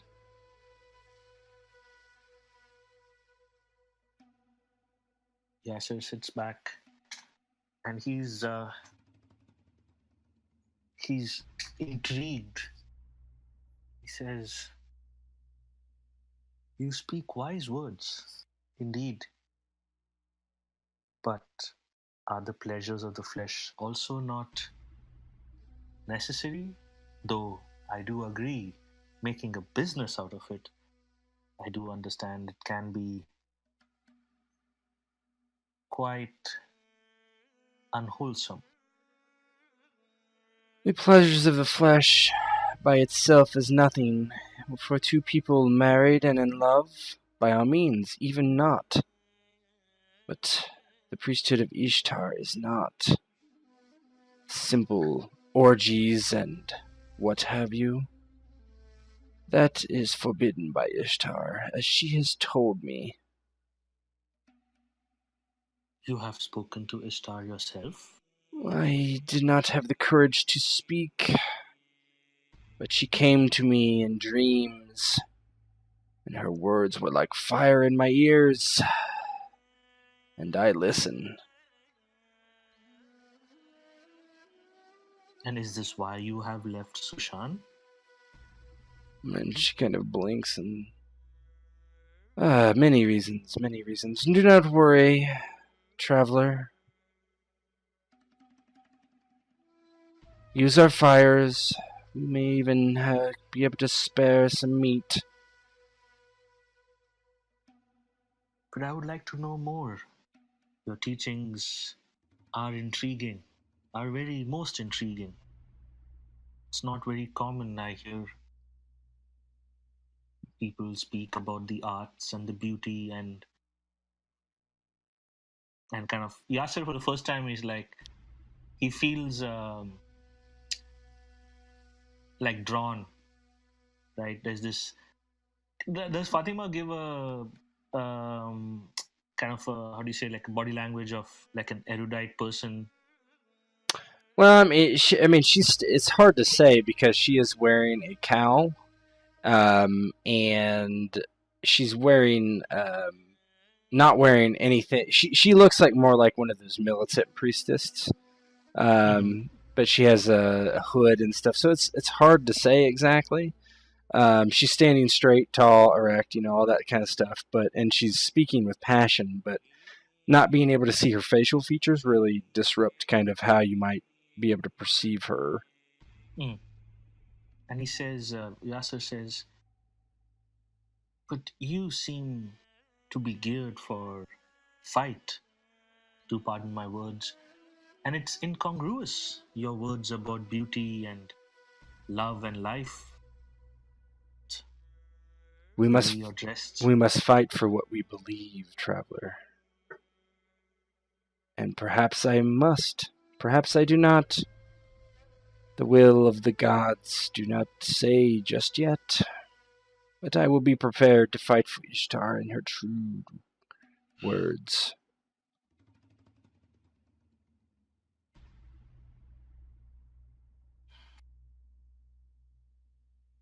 why not come back to Sushan? I've heard the Khan there is a just and benevolent ruler.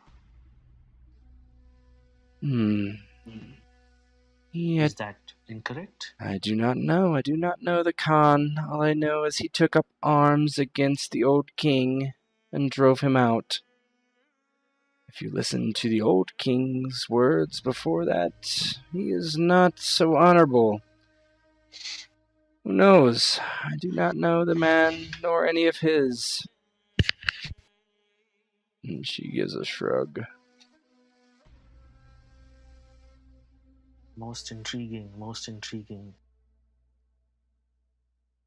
If I may, would you stay here for a day more? Not move your camp, for I would like to know a lot more about your teachings of Ishtar. It's not often that I meet women of power, strength, and conviction. And can I roll something to Go ahead and roll persuade if you want to. persuade? Okay, let me just check the status. 2 momentum. I'm going to use Difficulty 2. difficulty 2.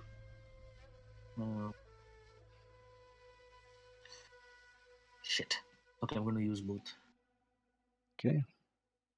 4 dice. Roll well, buddy. There we go. She nods and says, "Very well. It would be quite a production to move the camp, and if you're leaving anyway, come join us for the night, and we will see what tomorrow brings." And she kind of waves over and kind of walks back to their little... And as she leaves, Yasser says, "Your offer is the most gracious I have received all day. My brothers and I would be most honored to share food with you this evening." Very good, very good. And she smiles and... "Come with us, then. We have some spare tents for you." Aye. Spare tents. So as she leaves, Yasser kind of motions to the brothers to kind of get together and says, "What do you think?" Oh, I think this may hurt us. 5 guards, pack of hounds, and a priestess that looks like she'd hold her own. We need a way to drug the dogs. And then Yasser looks at his brothers and he says, "Of everything that was said and done and exchanged in words, you know what struck to me at the core? That Ishtar and its priestesses are going to be a problem to our Khan."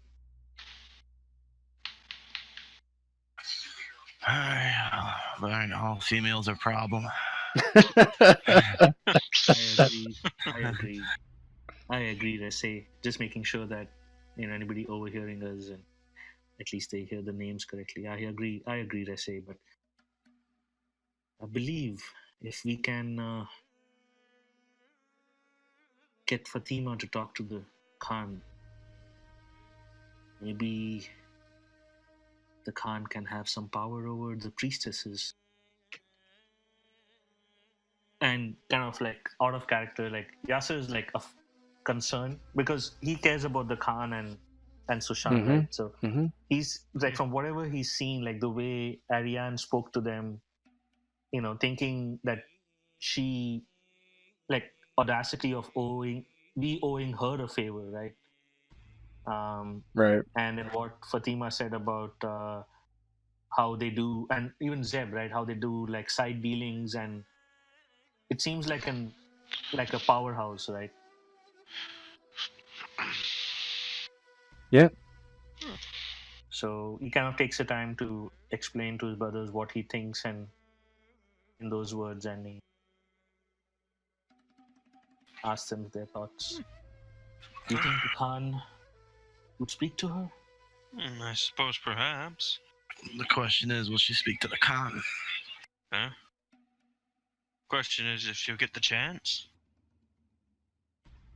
Do you really not think a legion of whores gathering money, potentially, at the aid of the Khan wouldn't be beneficial?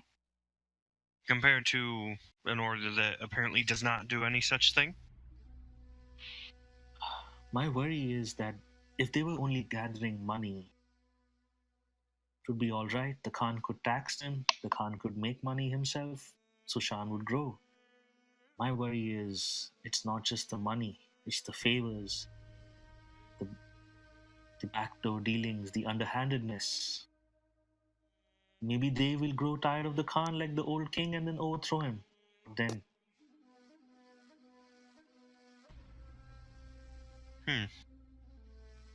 Suppose, never know. Although, they do seem the type to roll with whatever walks in the door, if you know what I mean. So I don't exactly think they'd actually take up arms. They didn't before, I don't see why they would now. Unless, perhaps, the Khan were thinking of changing things. yes. And I wish my Khan to have freedom to do whatever he does. If he wishes to change things, then so be it. Everybody else should fall in line. For he's the Khan. Fair enough. Well, I'm curious to see how it ends either way. Very well then. We shall attempt to persuade Fatima. If not, we do what we do best.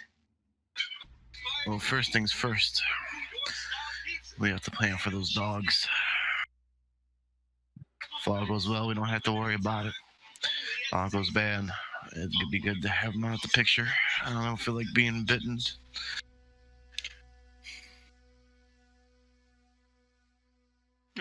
Looks like they have them barred for now. Yeah, they're tied So up. as long as nothing changes, then I think we'll be all right.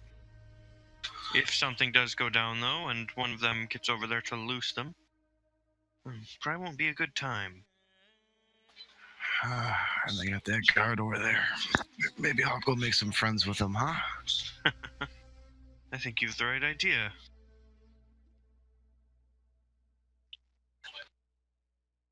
If your persuasion fails, don't let on that we're here for the Khan. Because in that case, we could strike at night. And hopefully the guards fall asleep. Yes. We shall do that. Night it is. If things don't go well, and we strike at night. Agreed. Oh, got dark fast. Rest does.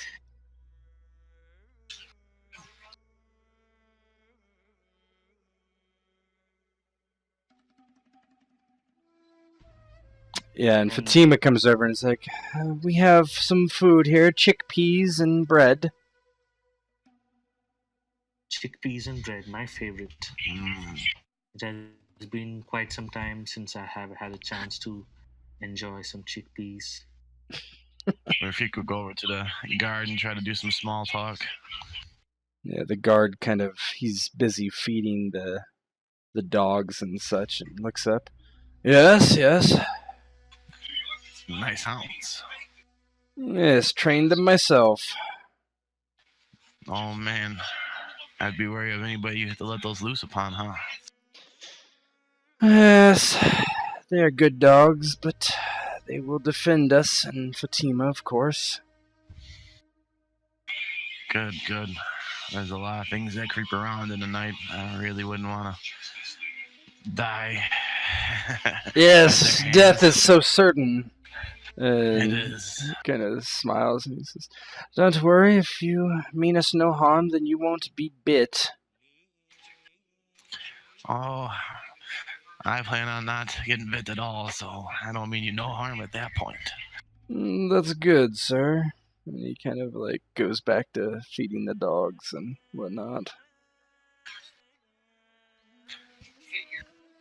I'm gonna kind of eyeball what they're tethered to, how it look, how easy it would be to get out, untether them and everything.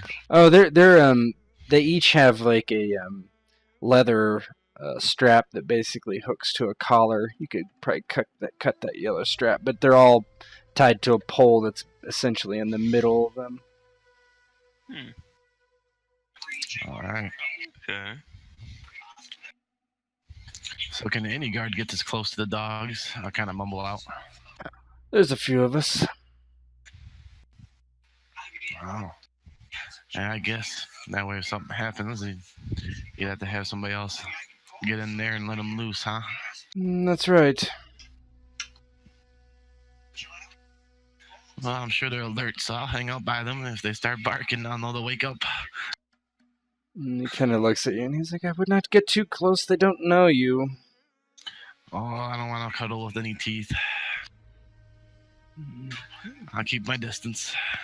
He just nods and goes back to his duties. Well, at the campfire, Fatima's talking about generally things about Ishtar and the true nature of Ishtar, kind of repeating in different ways what she had said earlier. She says to Yasser, she says, you all look like capable swords, and Bales is like having issues right now because he is trying to conceal his heavy armor, or do you want him to conceal it? What do you want him to do? Let him try and conceal it as long as he can, and if it does come up, then we shall tackle it then. He does. So he's able to keep his cloak on, but he looks very uncomfortable just sitting here in his heavy armor. But she says, you all look fairly capable. What gods do you pray to? Are any of you a servant of Ishtar? I am assuming not, since we have not had a heated discussion yet.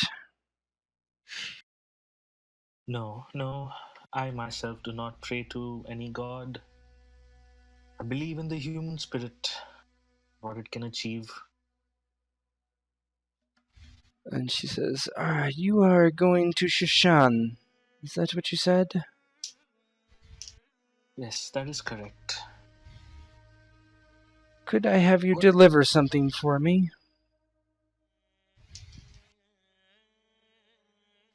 And with that, Yasser would be, for you, my lady, I would try and deliver anything I can. I hope it is not illicit. Illicit? No. Not exactly. This is judgment, she says. And she pulls out a long-ish box, probably wide as her palms, or not even her palm, her entire hand. And she sits it down next to Yasser, and she says, do not open this, I pray, but it should be brought to Sabine, the head of my order. No one else. This is Ishtar's judgment. If she is judged fairly, then so be it. If Ishtar judges poorly, then Sabine will know. And Yasser for a moment thinks, and he says,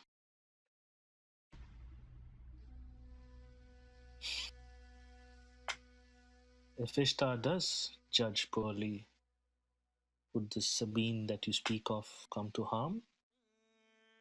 That is for Ishtar to judge. I And cannot for me to say. judge as well, don't you not think? For I would be the delivery boy. And she nods and she's like, I understand. Perhaps you could get it to her in an indirect method. I don't know, it's up to you. Or not. And she kind of pulls it back and she's like, No. I'm trying to understand the terms of this agreement. oh, there are no terms. I'm just asking you to deliver it. I can't really give you anything, I don't think, besides a warm place to stay tonight. And it is pretty cold right here, right? because the wind is kind of blowing off the water, and you're in a desert. So. Oh, I do not mean in terms that way.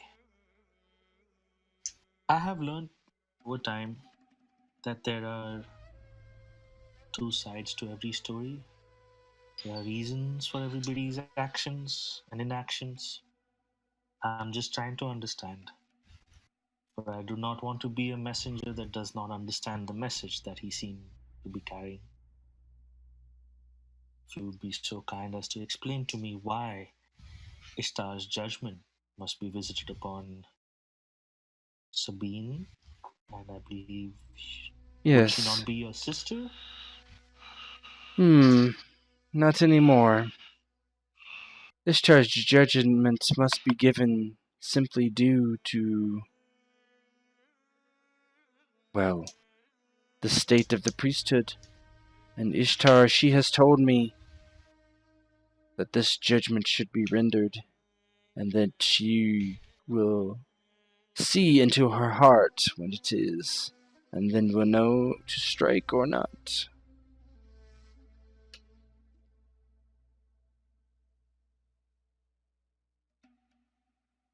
May I ask why you would not deliver it yourself? I will Or would she never... see Ishtar's judgment visit upon her in person? It would be my pleasure, but I don't believe Ishtar's judgment will come upon her. If I am to go into Shashan, I will be captured immediately.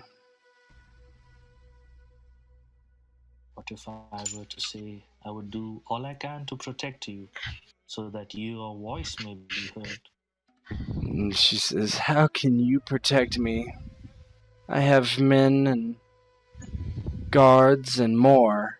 And she doesn't really say what that means necessarily, but then says, "And the 5 of you are going to protect me? How was that for a simple traveler?" Simple travelers, yes, but that does not mean that we are not skilled in protecting those who need protection. Is somebody asleep? Somebody was having... I thought you might have fallen asleep. No, I'm here. Okay. I'm here too. There's some heavy breathing. No, go ahead. There's heavy breathing. No, that's all good. Reagan's still with us? I know it's getting late. We can do a part. We can pause here and do another session. Could we take like a sidebar? What do you mean a sidebar? Because I don't know what everybody else is thinking. Mm-hmm. Yeah, let's finish what you're gonna say right here, and then let's decide. Yeah, so basically, Yasser is trying to see if he can get like roleplay wise. Yasser is really intrigued by Fatima, right? Like every person he's met in Sushan, in ways he feels that they are intellectually inferior, right? But this lady, what she speaks of and what she wants to achieve is like he's getting a chub on at this moment. Yeah, when he understood. hears this woman speak. No, yeah, I could tell. So he wants to see if there's any way that things can be resolved. He wants to see if there's a way to make the sister, the priesthood less powerful and the Khan more powerful than them by using Fatima in some way, but also getting close to her in the process. Oh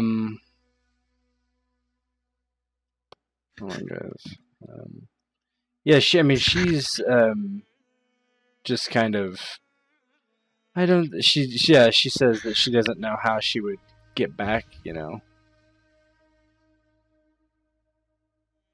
Yeah, what she just said, right? I don't think I'll be able to get back into the city. Let me and my brothers speak about it. For it is not often that I meet someone who has words of wisdom like you do. And though that mask hides your face, I feel that there is great beauty along with that wisdom. I do wish to help in some small way. Beauty is a dangerous thing, she says. Not really following up. Feel free to talk to your brothers. I don't know how you can help, but... And she just kind of, like, shrugs. Yes, it is dangerous. But just like a sword, can be beautiful and deadly at the same time. And kind of as the evening kind of turns down, he thanks them for their hospitality and the food they shared. Mm-hmm. And then, kind of once they retire to their side of the camp, he asks, "What should we do? I am most intrigued and perplexed by this woman. I wish not that she be tied repeatedly on some altar." Well, you could tell that Khan owes us a favor from a delivery we've done for him once. May get him in for an audience.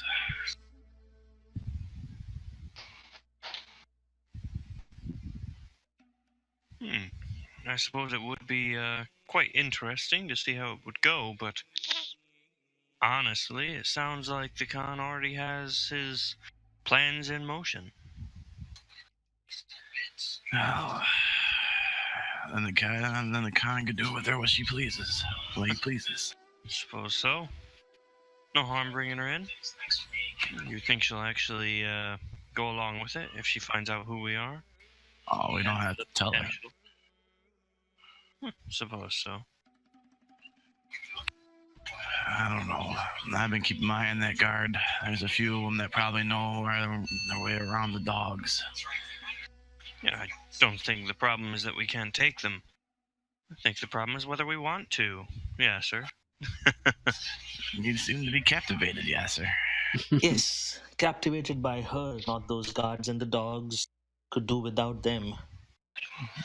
I don't think she's the bedding type. I wish not to bed her. I wish to speak to her, and then she will bed me. You do not. You see. You need to see past that little member of yours, Rafiq. Well, then you are in for the long haul, aren't you? Well, we're gonna have to start calling her sister eventually, are we? If things go the way he plans, it sounds like it. Well, I don't suppose I mind. One way or another, the Khan will make his decision. Aye. Well, I'm gonna go sit over by the fire by the dogs and the guard by the dogs. If it goes south, he'll be the first one I go. You know me. I'll just hack and slash. You know how it goes. Bit of shield, bit of sword. It'll all work out one way or another. Yasser looks to Vidal and he says, "There was something that she said. She slipped a bit. She said something else is at her disposal. I don't know what. Maybe hiding around us."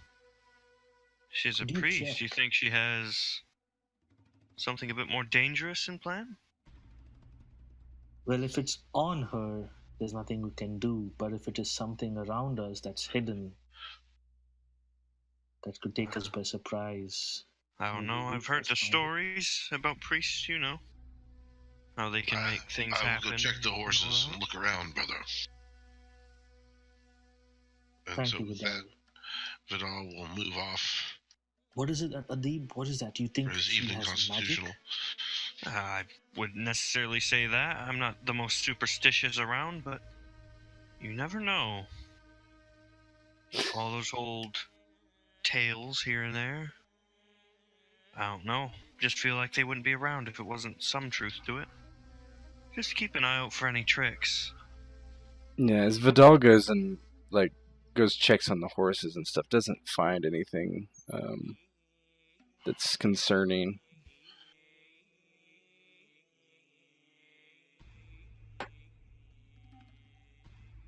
So most people have gone to sleep. There's some guards walking around, obviously.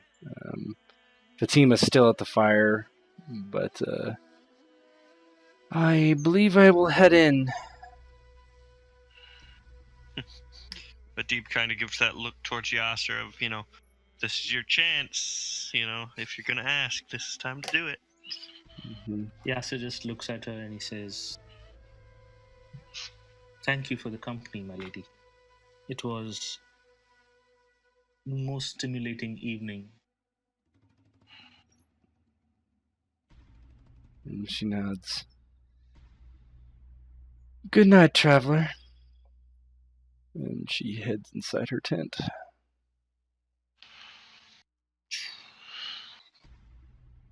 Okay.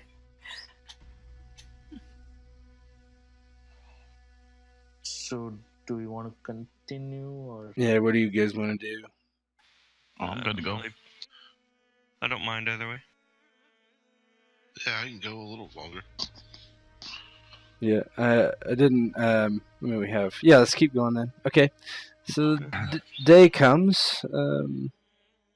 Maybe this macro is kind of this API. It's kind of. It's not the macro. It's definitely not the macro. It's not. It's not. It's not because I can just type it in and it doesn't do it. So I misspoke. Music to Zypher. Yeah. This API is crap. Okay, so the next day comes. Nothing really significantly has happened.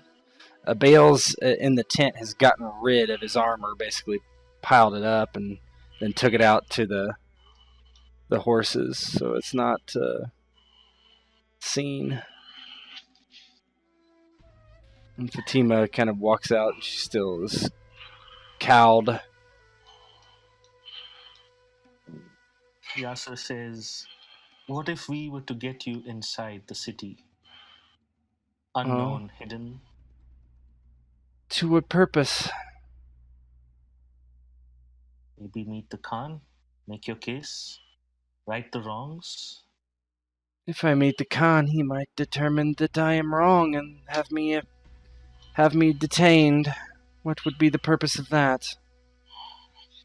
What if I were to say, pledge my life to you, that you would not be detained, as long as I'm by your side?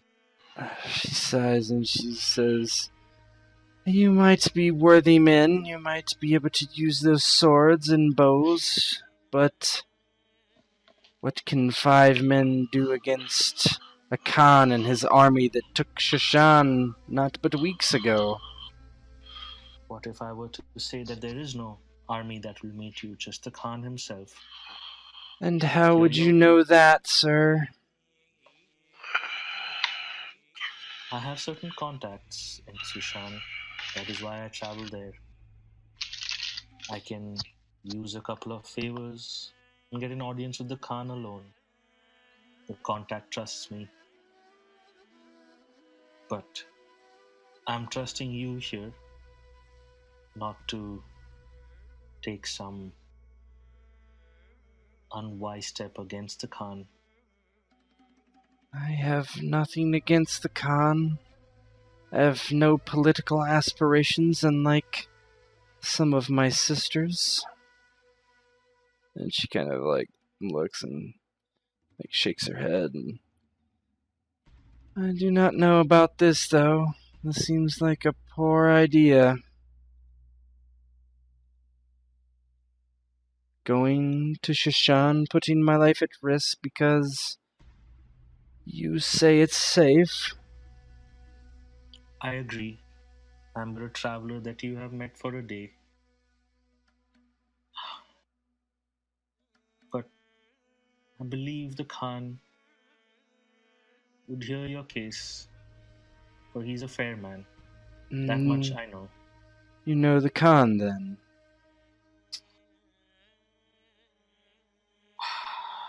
Yes, I do. Really? And how do you know him? The same way you know Sabine. And she doesn't really quite understand that. She kind of just looks at you kind of strangely. My strengths lie in people. The Khan has taken Sushan. He wants to build it. But to build a great city, you don't need warriors. You need people who think, people who help, people who can get things done. I am such a person. Warfare does not interest me. Once the Khan had the place, that's when he sent for me. And I would be remiss if I were not to take this opportunity to help Sushan and its people. For city is great if it thrives in all avenues, would you not say? Be it trade, spirituality, art, beauty.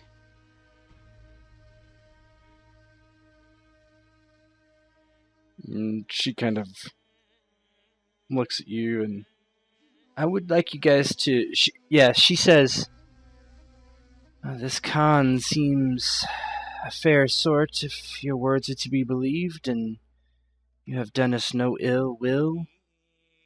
And she goes to say something, and roll awareness, or observation, I should say. Okay. Awareness, observation. Oh yeah. Oh yeah. All of us? Yeah, everybody. Mm-hmm. Everybody can roll. There's 2 momentum. I'm gonna use 1. I see all. Oh yes. Okay. Change there. 2. Yep. 2 successes. So give And you... momentum should be at 1 now. it's back up to 2, because... Oh, cool. Okay. Bear with me 1 second.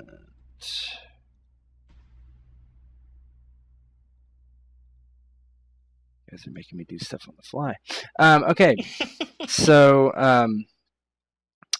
Yasser actually is the only one that is able to... He kind of sees that she's going to say something, and out of the corner of his eye, or actually, because he's kind of looking ahead, he sees someone getting closer, and they're actually not appearing to be trying to hide themselves at this point. And let me show you this. Walking closer is who you recognize as Sahadina, and she has a sword out by her side, and she calls out, "Ah, this is where you've been hiding." Who are you? Ladiv. Eyes on the lady who just seems to have appeared. Am I Ladiv? Vidal is Everyone's looking at each other. Wait. What's my code name? What is my code name? Ladiv is Vidal.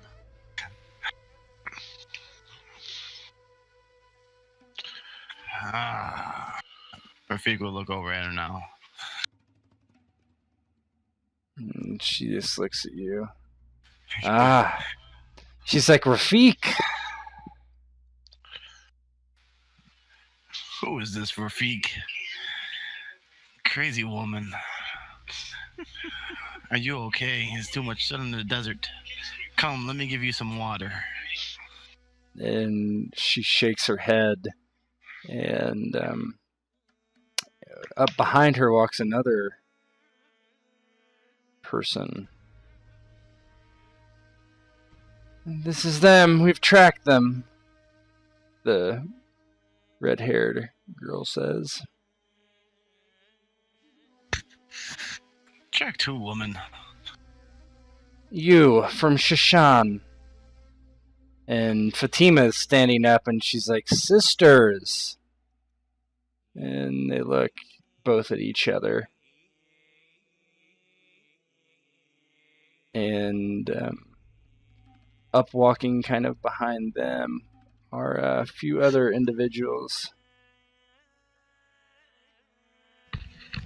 Oh, man.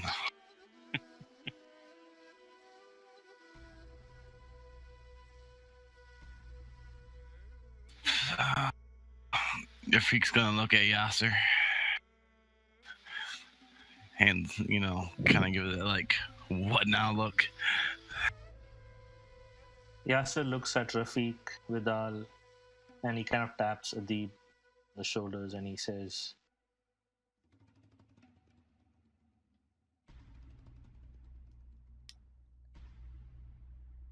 Before you say, like, you tap him on the shoulder, and then Sahadina says, she's like, Yasser, thank you for finding Fatima for us.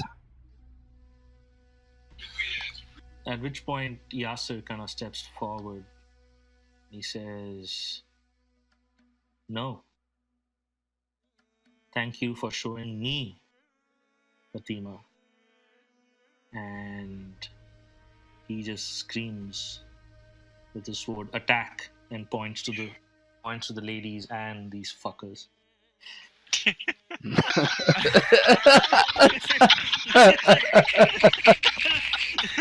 must protect waifu. Christ. Oh my god. Rafik would draw a sword. Oh, brother, I hope you're not thinking with the wrong thing again. Yeah, seriously.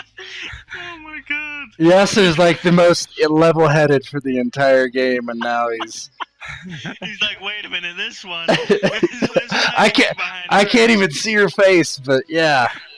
Seems good. But I was just thinking, I thought I'd be the one to get us killed over pussy.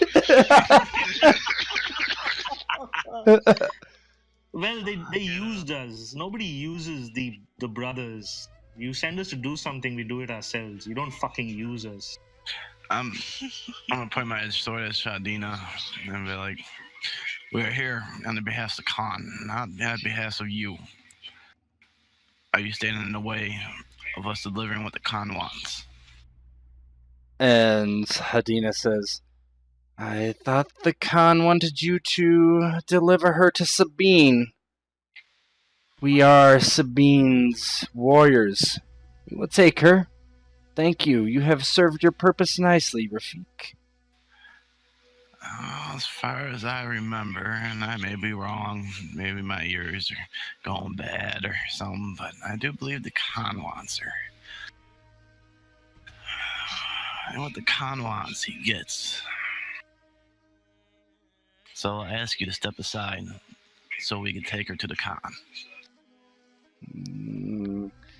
Go ahead and roll persuade. I'm gonna say this happened right before you, Yasser went. But go ahead and roll persuade. Yeah, go ahead and roll persuade. If you want or not. Hang on.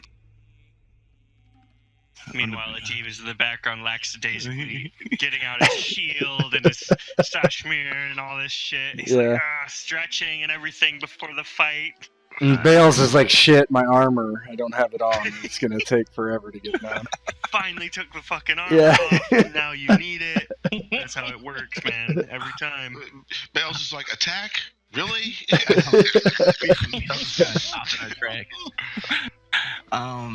Alright, so persuade, how much willpower do we have? You have two. You have two momentum. Yeah. You might want to use it.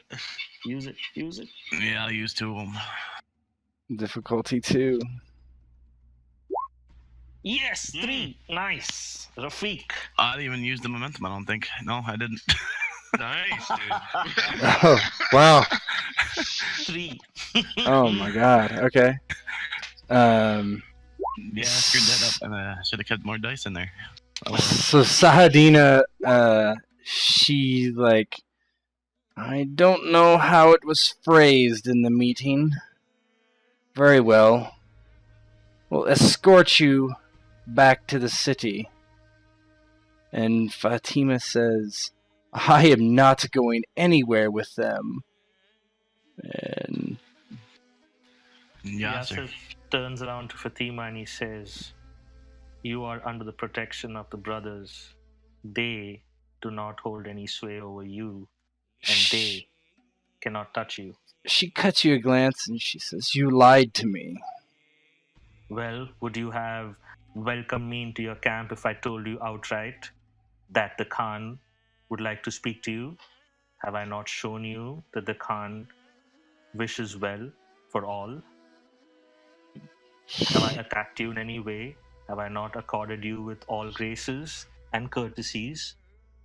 And she points like her bow, the end of her bow, towards Sahedina, and she's like, and she says that the Khan has you sent after us to bring me back to Sabine.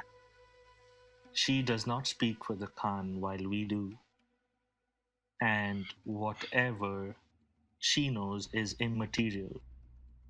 It's the Khan who rules Shushan, not Sabine.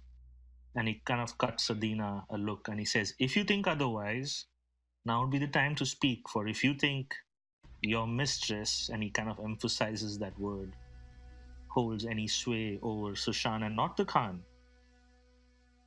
do let me know. We can rectify that situation.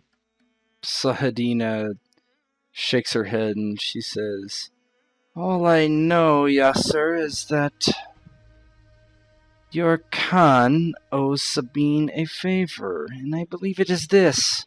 Yes, bring Fatima back, give her to the Khan, and we shall see.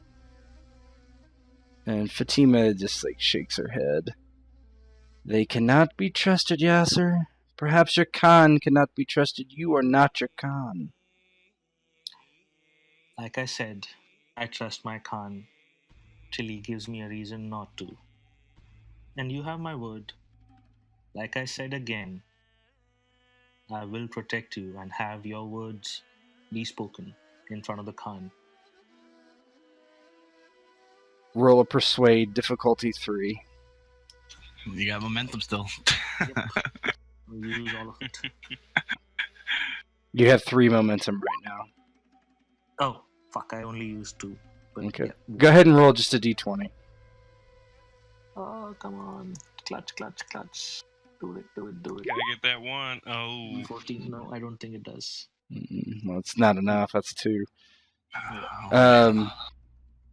Persuade is what? You don't have any talents that would help or anything? Talents. Oh, let's see. Hold on. You click Z talents. Yeah, Z talents.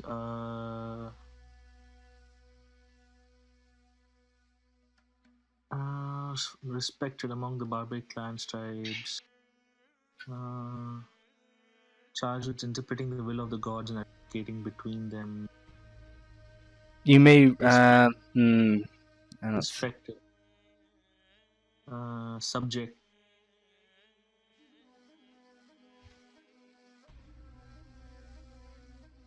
Yeah, that's all I have. Respect and subject. Respected and Yeah. So. Do you want to give me some doom to have another d20? Oh, you could, yeah. Fuck. Why not? How many do you want to give me? 2. I think that's the maximum. Yep. Wait. Okay, so you rolled 2, and then you spent. No, you can't actually roll any more die. You rolled 5 die, didn't you? 5 die. Yeah, Hold that's on. the 5th die. Yes, 5 die. Yeah, I can't do anything more. I'll let you give me. No, let it fall where it falls. Whatever happens. Oh man.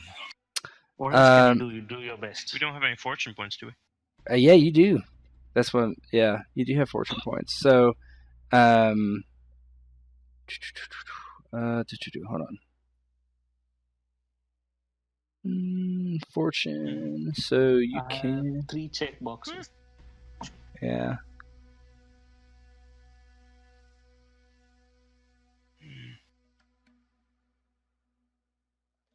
I'll just do story declaration. You can make her come with. So, so if you use your fortune, Okay. she basically nods and says, "Very well. I put my trust into you then." And she looks at, I believe you're called Yasser. Yes, my name is Yasser. And the little boy who stands behind you is my youngest brother, Adib. Little, he says. That big man strapping, I think you can barely see Sardina behind him, is Rafiq. And that old man in the corner, the wisest of us all, Vidal. And she just shakes her head and she's like, "One moment." And she walks over to one of the guards, and they have like they're lowering their voices, but it's a very animated discussion. And she puts a hand on his shoulder and kind of squeezes it, and then turns around and walks back, and she says, "I am under your care then." Adib kind of speaks up as well. And if you want to deliver that thing, if you know what I mean, perhaps you'd best do it yourself at this point. You never know. You're right, you never know. And she nods. Very well. And you head back to Shishan.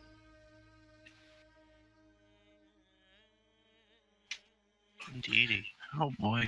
Give me give me just a couple minutes to set the scene up. Cool. So in the meantime, when we're walking back, I'm gonna be talking to Vidal.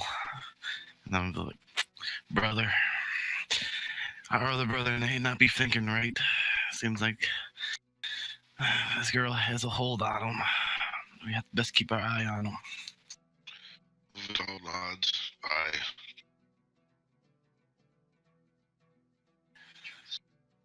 Females have those strange powers. And cons will do what cons will do. I believe if this goes south, that he may lose his head over the whole ordeal. Physically and rhetorically.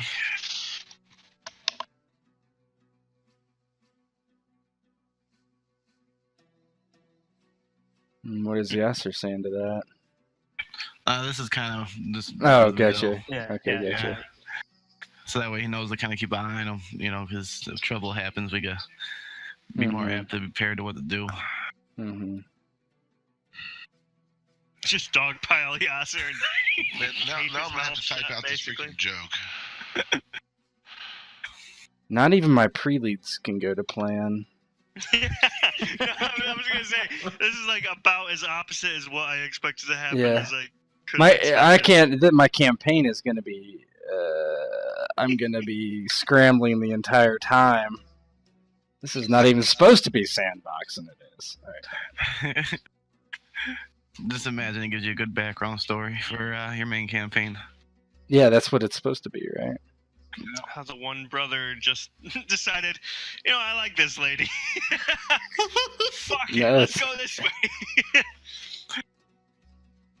All Not right. my fault that the GM puts words in her mouth.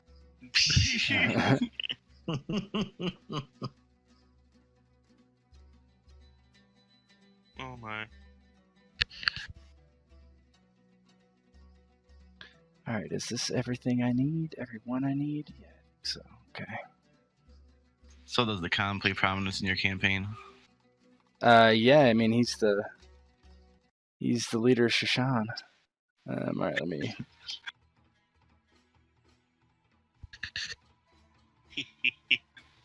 This will be interesting.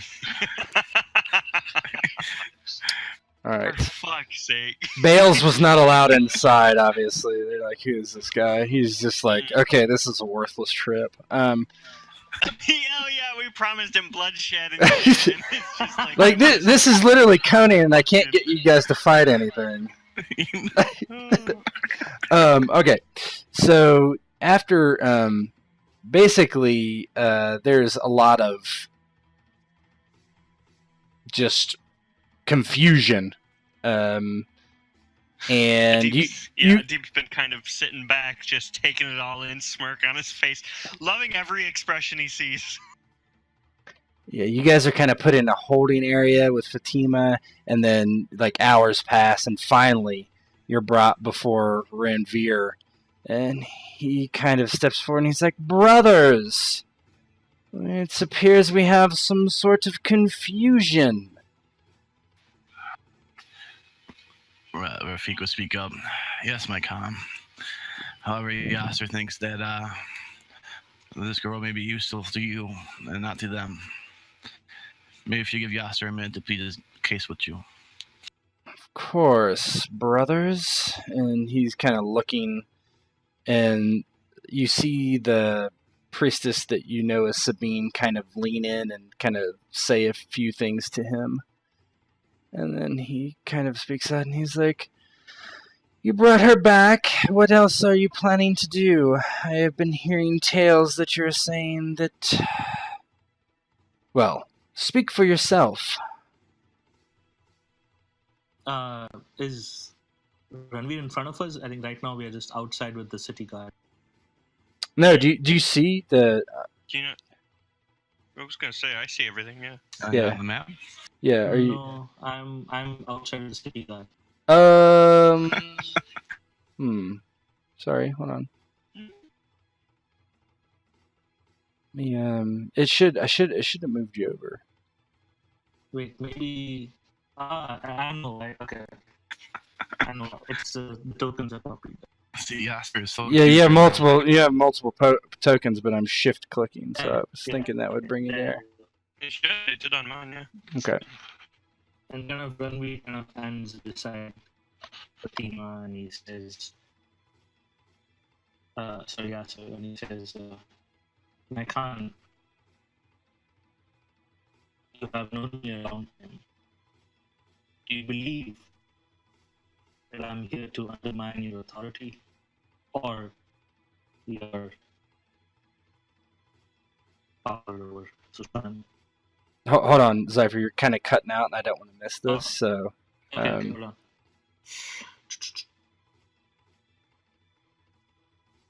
Can you guys hear me now? Yeah, that's better. Mm-hmm. Okay. Yasser says, "My Khan, you have known me a long time, and in that time have I ever given you any reason to doubt my loyalty to you?" Not until today. Well, not until today I realized that the priestesses of Shushan are not only priestesses praying to their god, but seem to have underhand deals all over the city. Is it not true? He looks at Sabine And she just, like, looks at you like, I don't know what you're talking about. Underhanded? yes, underhanded, gaining power, giving and taking favors. You seem to have almost running the city by yourself outside these halls.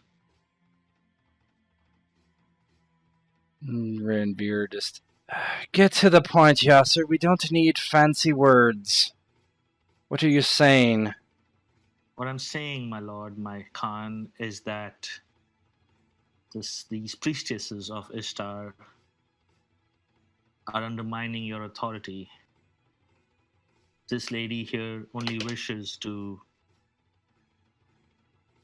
preach her version of her Lord. And I believe Sushan would benefit from these teachings. And what would you do, Sabine, with your Fatima? What is your punishment? And Sabine looks at you and says, "That is for the church to decide." Is it really for the church to decide, or is it you have already decided? I am the head of the priestesses of Ishtar and Shushan, so it is my decision. And if I've made it yet or not, it matters not. Do tell us, what is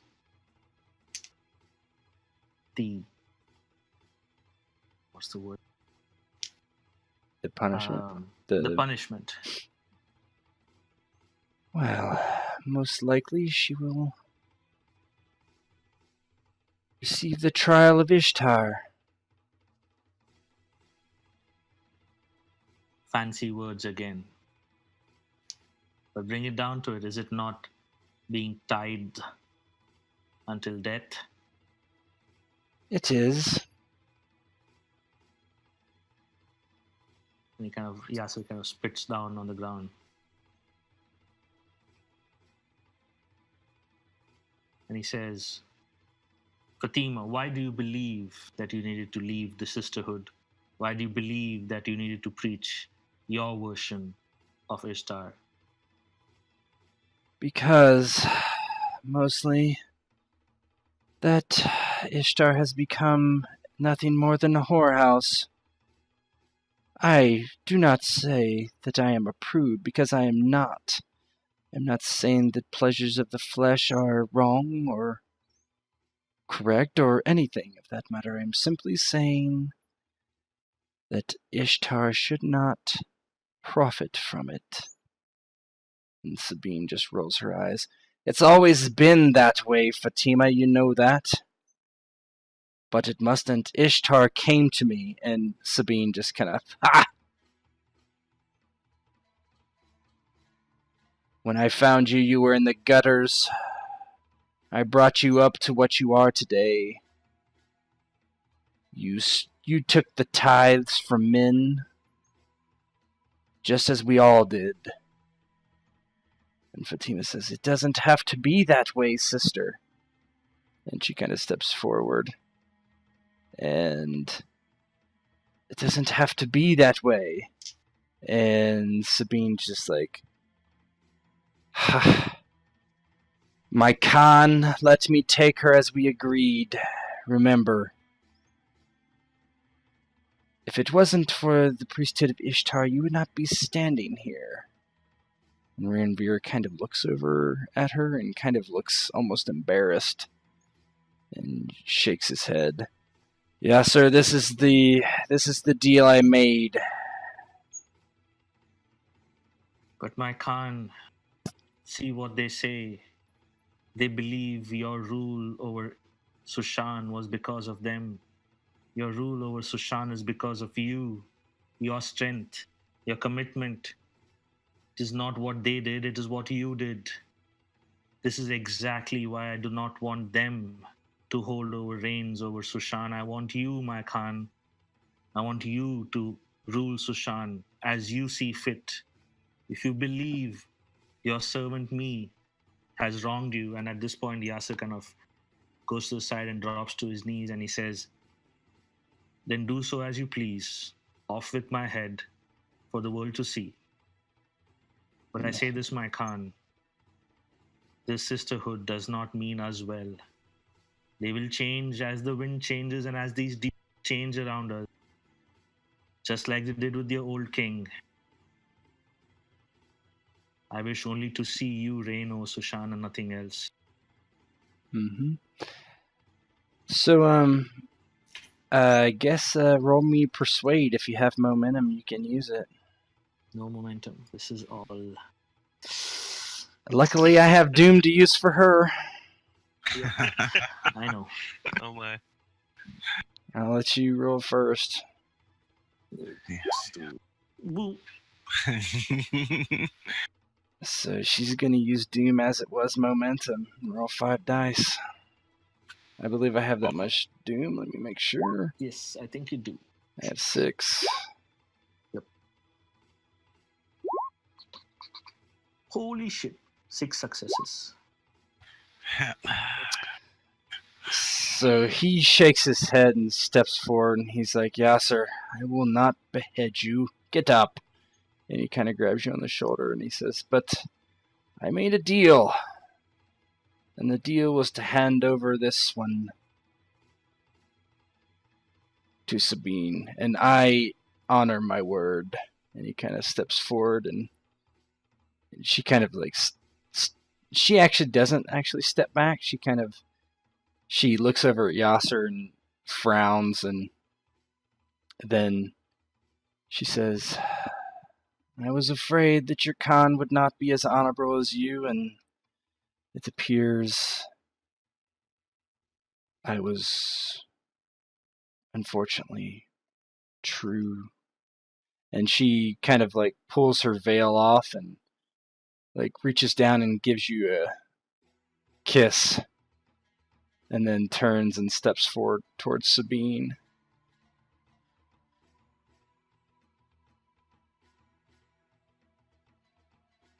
What is your guys' reaction to that?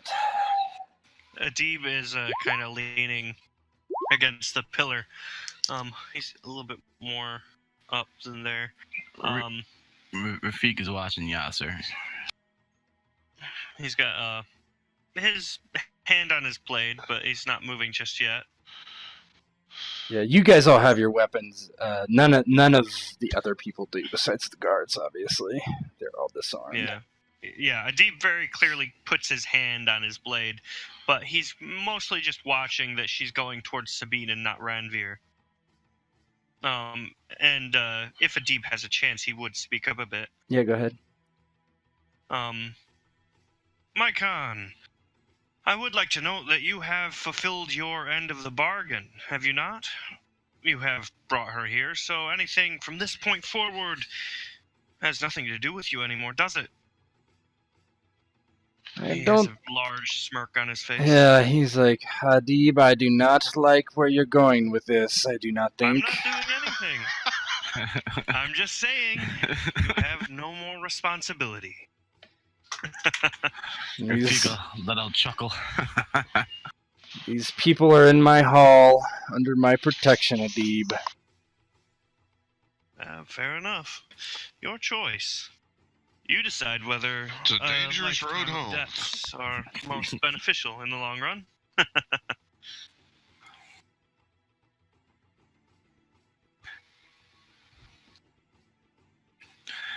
Rafik's just watching Yasser to make sure to take his cue from him.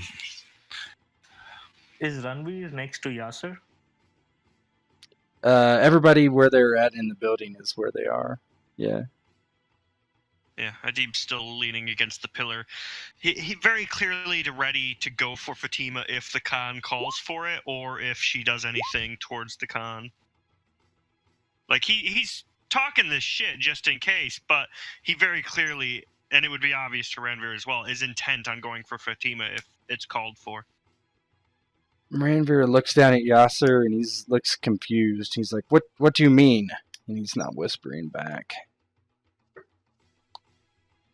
I mean, I wish to submit myself to Sabine, for it seems that I have wronged her in my actions.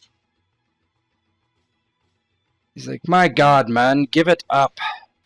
He's like, and he just kind of like, when you do that, he kind of steps out of the way. He's like, Yasser, what are you doing?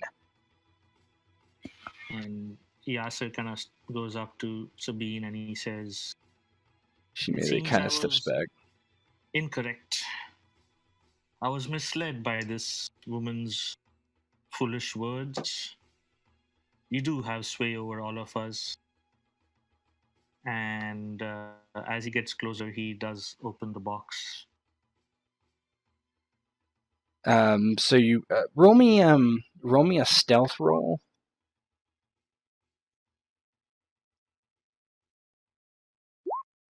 God. Okay. You can give me Doom for. You can give me Doom. We probably should do it beforehand, but that's fine. You can give me Doom for up to 3 extra dice. Would I be able to use my fortune point? Yes, Actually, yes, absolutely. You can use your fortune I points. absolutely will. Okay. We can just An automatic 1. Yep. Yeah. So you succeed. So nobody you pull out this box and you open it. Is that correct? Mm-hmm. Okay. Hold on. Facing Sabine. Yes. Boom, boom, boom, boom. Rafik seeing him move closer to Sabine and pull out the box is going to immediately step kind of closer between Ranveer and Shadina.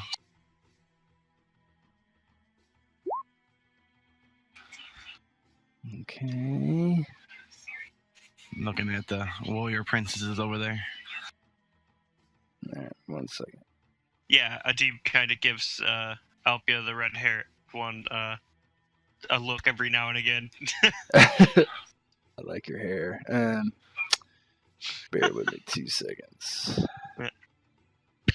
Since this was completely not planned exactly, so Before she's actually a servant of fucking the fucking serpent, and just to drop the snake out. Yeah, it's set.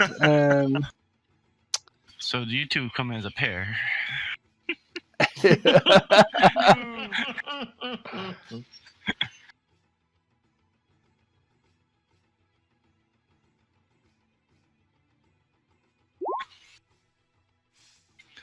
I get to see this like kind of real life, having all these people scrambling around everywhere. Yeah. He's just fucking baffled at this point. Yeah. So essentially, you open the box, and what happens is, sure as shit, there's a strike from an adder from inside the box, and it gets Sabine on the hand, and she kind of stumbles back. What? And Ranveer kind of knew it too. Runs and grabs you. What have you done? And she kind of falls to her knees. The judgment of Ishtar is upon her, is my understanding. If she is a true priestess and she means Sushan well, she will survive. Would Adib have an idea of what it would mean for that to be a snake? And the fact that it has no relation to Ishtar? Could I roll for that? Yeah, you could roll for insight, sure. Alrighty. Or would that be lore? Yeah, lore would be better, okay. Right? Cool.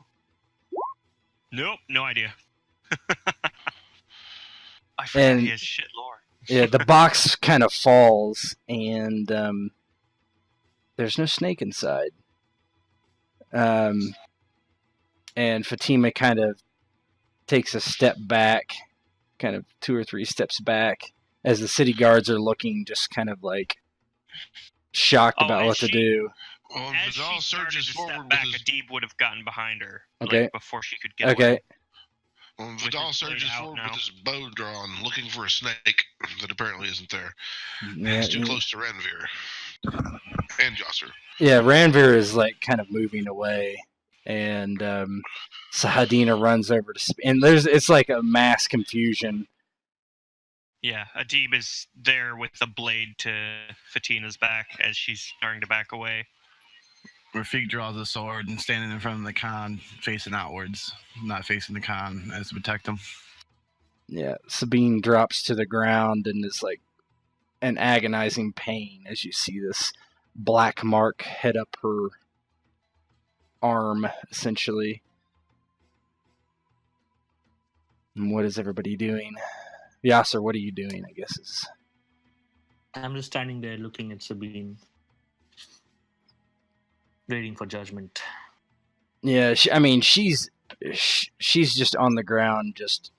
She doesn't look like she's Well, it's hard to say. She's not dying right away. It's taking a while. And Fatima says, Ishtar's judgment will decide. And she kind of like bumps into Adib, and she kind of looks over her shoulder and just kind of puts her hands up. And this chick just kind of rushes her. What's Adib gonna do? Yeah, if she does something, then she does something. Adib's just he's just making sure nobody leaves before they face whatever they're supposed to face. Also, the red-haired one is cute, so... The red-haired one actually just, like, runs over and grabs Fatima, and they both kind of, like, go rolling down the stairs here as she, like, is attacking her. Yeah, Adib kind of circles around the table and makes sure to get between them and the door. Mm-hmm. He's got his shield and blade out just in case, making sure that no one can actually get out. Yeah. But so that he can also kind of see stuff.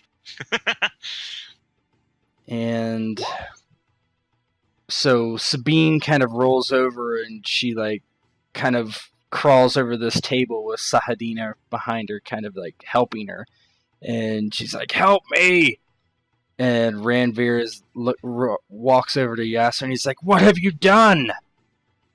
What have you done?" And he like grabs you by the shoulders and kind of starts shaking you. Or if you go out closer. Judgment is upon them. Your rule over Sushan is secure. Oh my fucking god! He joined the fucking cult! You will have to. Oh my god. Ranveer looks over at Rafik and says, "Yasser has betrayed me. Give him a traitor's death." Oh my god. God damn it. Rafiki has a sword out and he's staring at Yasser, looks over at Ranveer, looks over at Yasser. Yasser just walks up, continues to walk up to Rafik and hugs him all the while. Stares at Fidel. No, as in Yasser just impales himself on the sword. Oh, Jesus. You don't need to make that decision, my brother. It's mine to make. Fucking drank the Kool-Aid and then downed the pitcher as well. Fuck. And with that, I'll grab a hold of Yasser and I'll make it quick then, brother, and I'll pull it out enough and arc it upwards towards his heart and stick it. Yeah, so his face just kind of goes in this wide, like, like wordless scream, kind of, right? And so I'll let you guys react to how that looks. Vidal rushes forward, catches Yasser's body sort of under the arms from behind.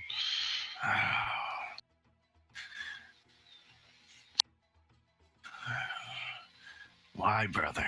Why?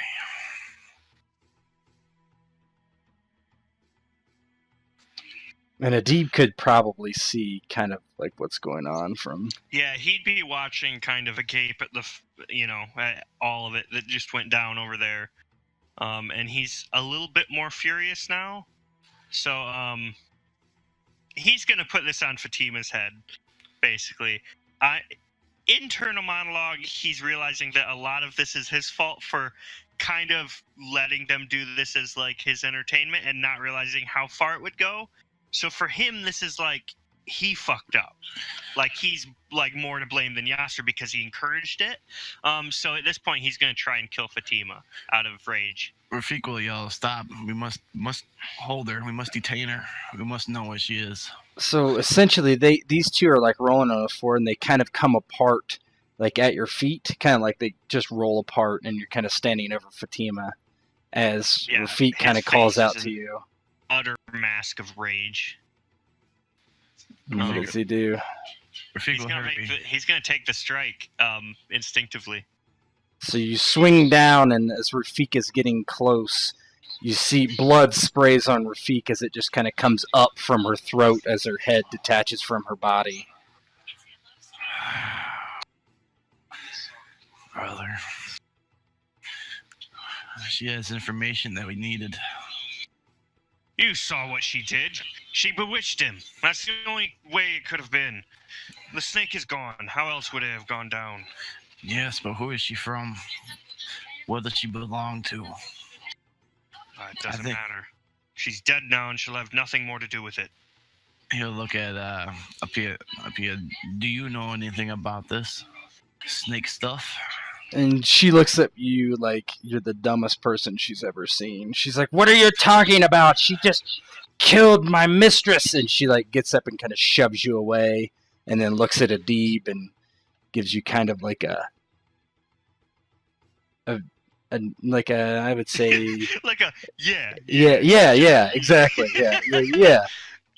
Hey. My boy, yeah. You can tithe for free, yeah. No, she.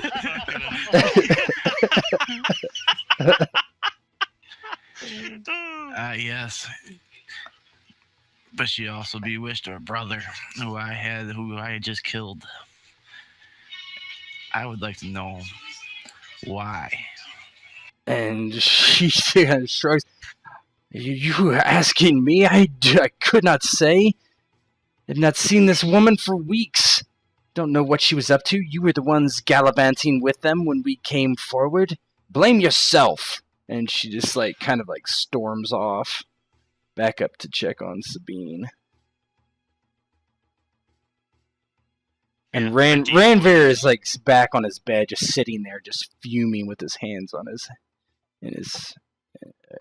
face in his hands. Adib walks over the corpse to go over his blade dripping the whole way and kind of takes in the room. It's a bloody scene. Yasser is on his side on the ground, or actually, however, Vidal kind of put him down because he caught him, right? So he's probably resting fairly peacefully on the ground. And then Sabine is just in agony, and Sahadina and Alfina, we're taking her to the healers as quickly as we can, and they start to drag her, carry her out. Rafik is just gonna sit on those steps there, and just sit there, staring off at his sword with the brother's blood on it. Vidal, do you have any last words? Oh, I think Vidal is characteristically quiet. As you said, he gently laid Yasser down, sort of straightened him out. All right. The two priestesses... Yeah, go ahead. Sort of glancing around the room, a very cold expression on his face. Yeah. Adib steps out of the way of the priestesses. So they basically take her out of the room as quickly as possible, and no one gets in their way. Actually, some of the guards go to help them, and finally that leaves kind of Ranveer. It's a few moments. It seems like it's a long time, but it's probably only a few moments. And Ranveer stands up and he's like, "How could this happen? How could this happen?" And he's just looks at Vidal and Adib and Rafik and my brother. Adib is still just not really directed at anybody, but a mask of rage. It's my fault. I didn't think it'd go that far. I didn't think that she'd have bewitched him, not that much. I thought he just... I don't know what I thought. Yeah, he kind of shakes his head. I can't believe... I did not want this. And he just... Take your brother. Take him away from my sight. I can't look at this any longer. Rafik's gonna stand up and walk over. Yep. My Khan, how could she bewitch him? What does she belong to? Do you know? And he looks at you and he's like, "How would I know, Rafik? You were with her the entire time. You brought her here to me to petition on her behalf." So I get to listen from my brother. He was bewitched. And he's dead for it. He just kind of waves and he's like, "Get out of my sight, all of you."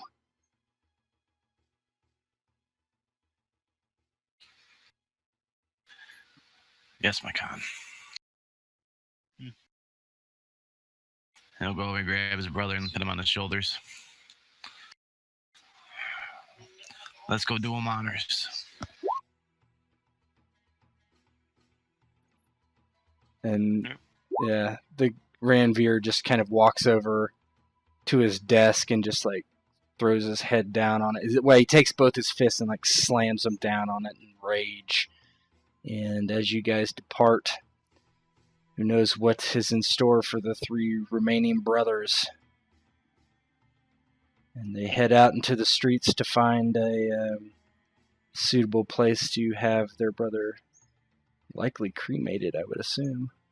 I'd assume, yeah. Yeah, in this culture. Sounds most fitting, yeah. And later it doesn't do well for a barrow. Yeah. Later that night, on top of a pyre, Yasir is cremated and his ashes falling into the sands around Shishan, the place that he had died and had spent a decade of his life helping his friend and brothers bring under Ranveer's control. And that is it.